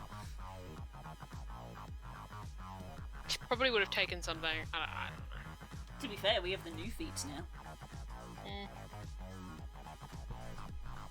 I was already at a point with Glory where me and Des were making up things instead of using existing feats because I was so bored. Yeah, there's Tasha's stuff now. Yeah. Part of me's like, well, Glory would have been technically retired, so she probably would have taken something like Medic. Something that wasn't useful when she was in combat, but it's probably useful nowadays. Glory's quote-unquote retired. She would like to be. She would like to be done with this shit. Can't believe you've done it. Those are the Astro cards. Like, yeah. That's an Astro card. Good job. Thank you. It looks like it. I did look up a reference. Yeah, of course you did. Why the fuck would you do it without one? Only if I was feeling cocky, I think, which I certainly am not. No. Have to hand the Astro cards. I say to hand. It's in a drawer. These boys. The one I'm writing about, or at least X is not paying attention to me writing about, is this guy. Spear. Oh, why did how did I knew it was Spear? Yeah, because it's Halone. That's Ishgard in the back. It's Ishgard. Because I was tempted to draw this card from the front, and I was like, what card would it be? No. And I was trying to think, I was like, I don't know a lot of the cards because I've not played Astrologia, and I was like, well, surely because X is there, it's going to be Spear. The first line of this thing I wrote is, the spear is the gate to the 6th heaven. You'll like this one. Look, it's Halone. I tend to draw this one when you... And then... No. Because if this does happen when I'm actually playing, which obviously is complete coincidence, but like if Fignia's world, it would be more direct, that she associates certain cards with certain people and tends to draw them when she's referencing or needing to help certain people. Because the Astro cards, as much as they're just buffs, in like lore are meant to be like guiding, a bit like tarot. You know, Yeah. they're meant to be like guiding things. So in my head, the way that works for Fignia is that she tends to associate them with certain people or certain nations, and so when she draws them at certain times, she associates them with them.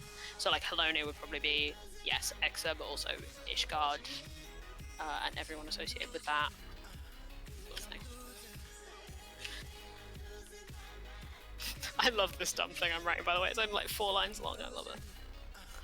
I know what I need to do is, you remember the comic I did about Tala's Tale? Yeah. You remember how I did the text in the last panel?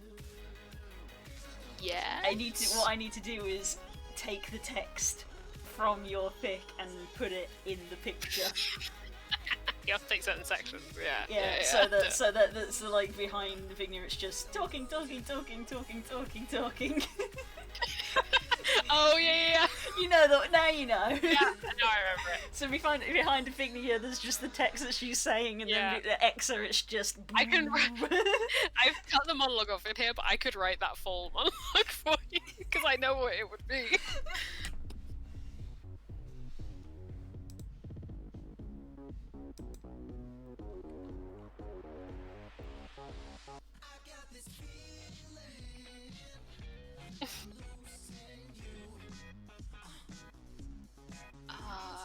God. I'm having to come up with little mannerisms. Little mannerisms.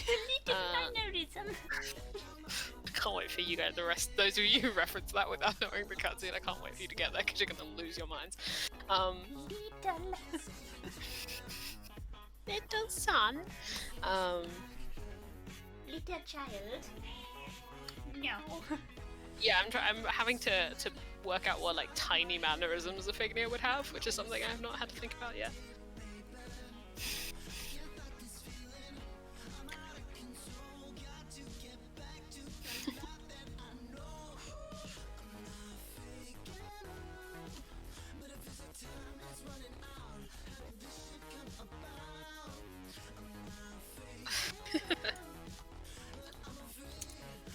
I like how with the card hand, I was there arguing with it for like 15 minutes, and then the other hand, I literally got first try.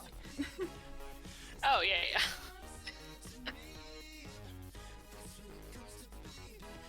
It's flexed. But the Fignia is so exaggerated because I normally, obviously, I don't know if she would have these in canon, but because I don't like any of the gloves in Final Fantasy, I just give her the acrylics. So it's so exaggerated in any screenshot I take of her. It's like so ridiculously long, her fingers.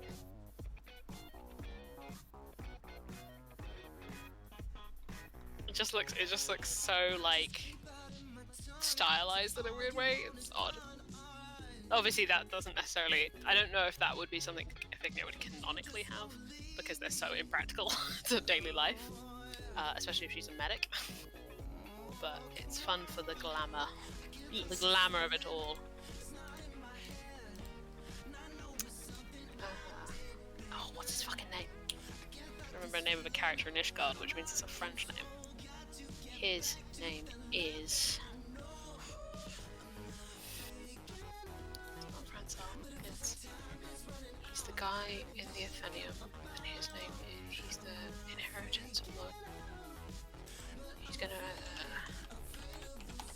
fucking... What's his fucking name? Lestive. Lestive. He's the fucking Ed House Mail. His name is... Gone. Astro Quest Giver. His Giver, not Fiver. His name is Jacquenard. That's his name.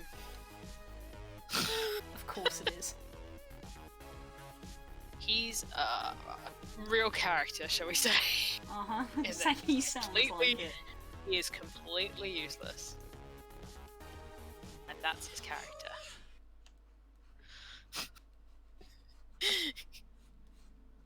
But because fucking Carvelian went off, ran away, and became a pirate in the best pirate, no, not the best pirate, but like the most powerful pirate in Limsa, behind the Admiral, He's in charge of that. He's in line for one of the high houses now, and it's like, you cannot do anything. How can you be in line for a high house?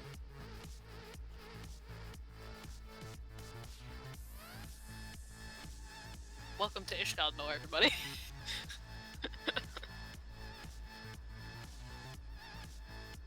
Parasholto? I think Parasholto knows what he's doing more than fucking Jacqueline does.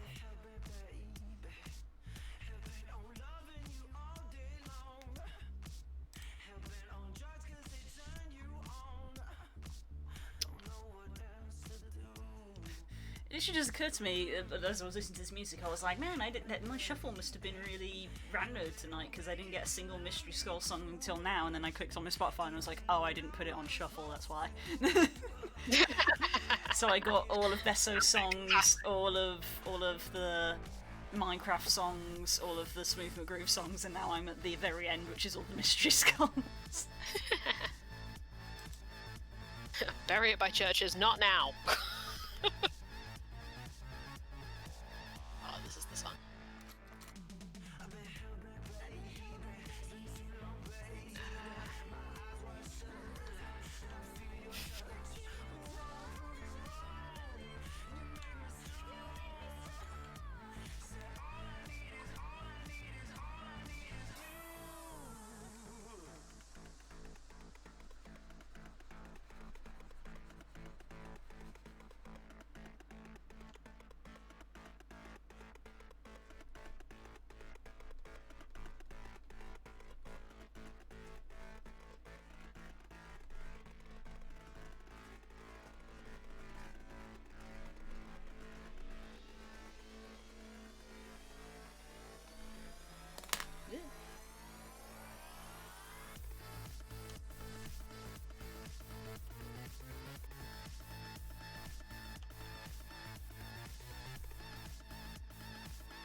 That's real nice.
I'm gonna move that there.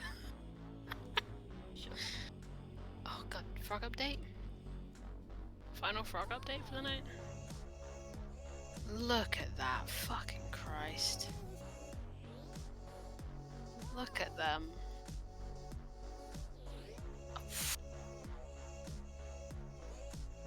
That's incredible.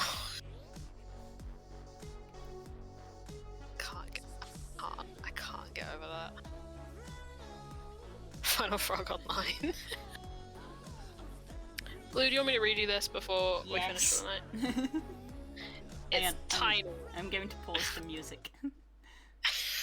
You don't have to do that. I'm going to pause the music because we're probably going to go offline once we're done. Yes. Okay. This is so dumb. The spear is the gate to the 6th heaven. You'll like this one. Look, it's Halone. I tend to draw this one when you... Exa was paying attention. She was. Totally. The part of Iphignia's hair that was slightly more red at the ends than the rest had drifted in front of her face, occasionally blocking her more direct focus, that of her eyes glittering with an excitement that shouldn't be allowed by law. But she was paying attention. X's back was beginning to cramp where she had leant so far forward onto the table, the chill wind rushing in every time someone entered the Athenaeum, but she didn't pay it much mind. Iphignia was talking at length about something she clearly cared about, and the whole realm had ceased to be since she began her explanation, which was about cards or something. Alexa would remember to pay attention, but then Iphignia would do something stupidly cute, like hum a little song when she was flicking through her cards, searching for a particular one, or when her white eyebrows would shoot up as she rolled her eyes about some comment that Jacquinard had made. Somewhere along the line she'd lost track of time, but that was fine. The idea of asking her to stop explaining astrology to do something like eat a meal, something that Exa had to do 3 times a day anyway, was surely ridiculous.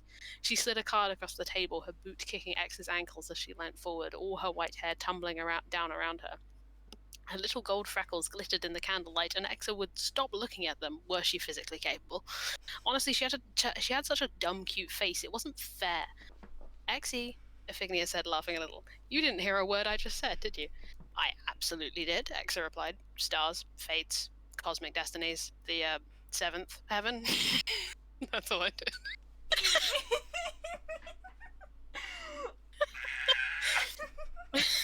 And that's that. That's what I wrote. Oh, I'm gonna die.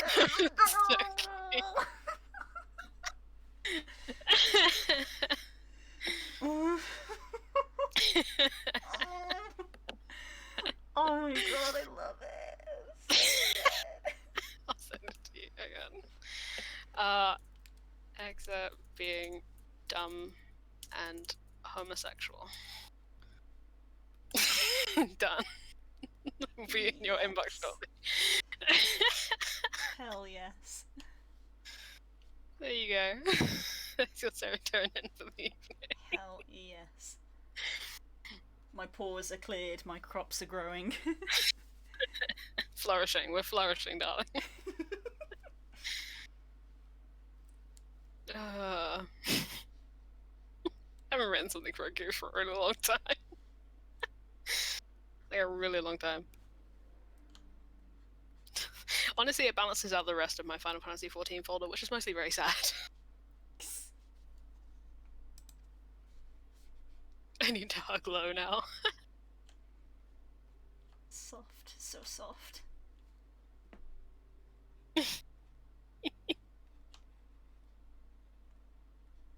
Right, we need to go to bed. We do. We absolutely do. But also... No! You can do more on it later! Look at our girls! Terrible.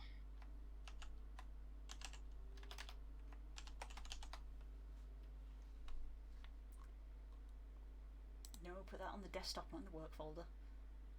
No, do not put that in the work folder.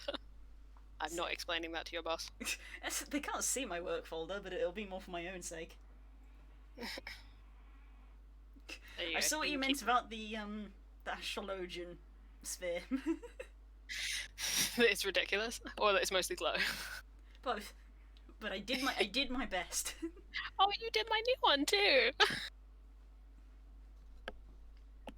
I can see that you did that. Yay. Oh god, the dress. That dress should be illegal. It's a fucking excellent dress. It should for X's sake. Yeah. A hazard. Right, we're off. We Yeah, have to those go. are happy thoughts to end the Yeah. stream on. Thanks for Sorry, coming, Conan. everybody. We'll see you next week and catch you guys for D&D tomorrow. Yeah, hopefully. Good night. Good night.